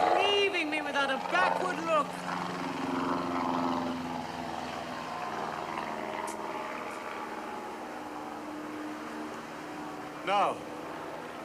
He's circling. He's coming back. He's going to fly directly over us. Look, he's waving to us. Goodbye, Gordon, my dear son! You're forgetting, Nina, he's my son, too. You're my son, Gordon, you're my... He can't hear. Well, at least I've done my duty. Goodbye, Gordon's son. Fly up to heaven, Gordon. Fly with your love up to heaven. Never crash to earth. Be happy, dear. You must be happy. Oh, I've heard that cry for happiness before, Nina. I remember hearing myself cry it once. Must have been long ago. I'm going back to my work. Sensible, unicellular life that floats in the sea and has never learned to cry for happiness. I'm going, Nina. She doesn't hear either. Oh, God, so deaf and dumb and blind, teach me to be resigned to be an atom.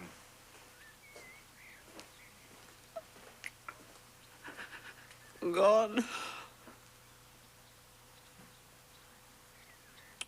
My eyes are growing dim. Where's Ned? Gone too. And Sam's gone. They're all dead. Where are Father and Charlie? Gordon is dead, Father. I've had a cable. Oh, no, no, no. My son, Gordon, Charlie. He flew away to another life. So we're all alone again. Just as we used to be. Just as we used to be. Before Gordon came. My having a son was a failure, wasn't it? He couldn't bring me happiness. Sons are always their fathers. They pass through the mother to become their fathers again. The sons of the father have always been failures. Failing, they died for us. They flew away to other lives. They could not stay with us. They could not bring us happiness. You'd best forget the whole affair, Nina. After all, there was something unreal in all that has happened since you first met Gordon Shaw. Something extravagant and fantastic. The kind of thing that isn't done, really, in our afternoons. So let's you and me forget the whole distressing episode, regard it as an interlude, say, in which our souls have been scraped clean of impure flesh and made worthy to bleach in peace. Strange interlude. But then I suppose our lives are merely strange, dark interludes in the electrical display of God the Father. You are so restful, Charlie. I feel as if I were a girl again. And you were the Charlie of those days and Father made into one. It will be a comfort to go home, to be old and to be home again at last, to love with peace together, to sleep with peace together, to die in peace. I am so contentedly weary with life. Rest. Dear Nina, it has been a long day. Why don't you sleep now, like you used to? Remember? for a while. Thank you, Father. You are so kind. Dear old Charlie. Dear old Charlie. Past beyond desire has all the luck.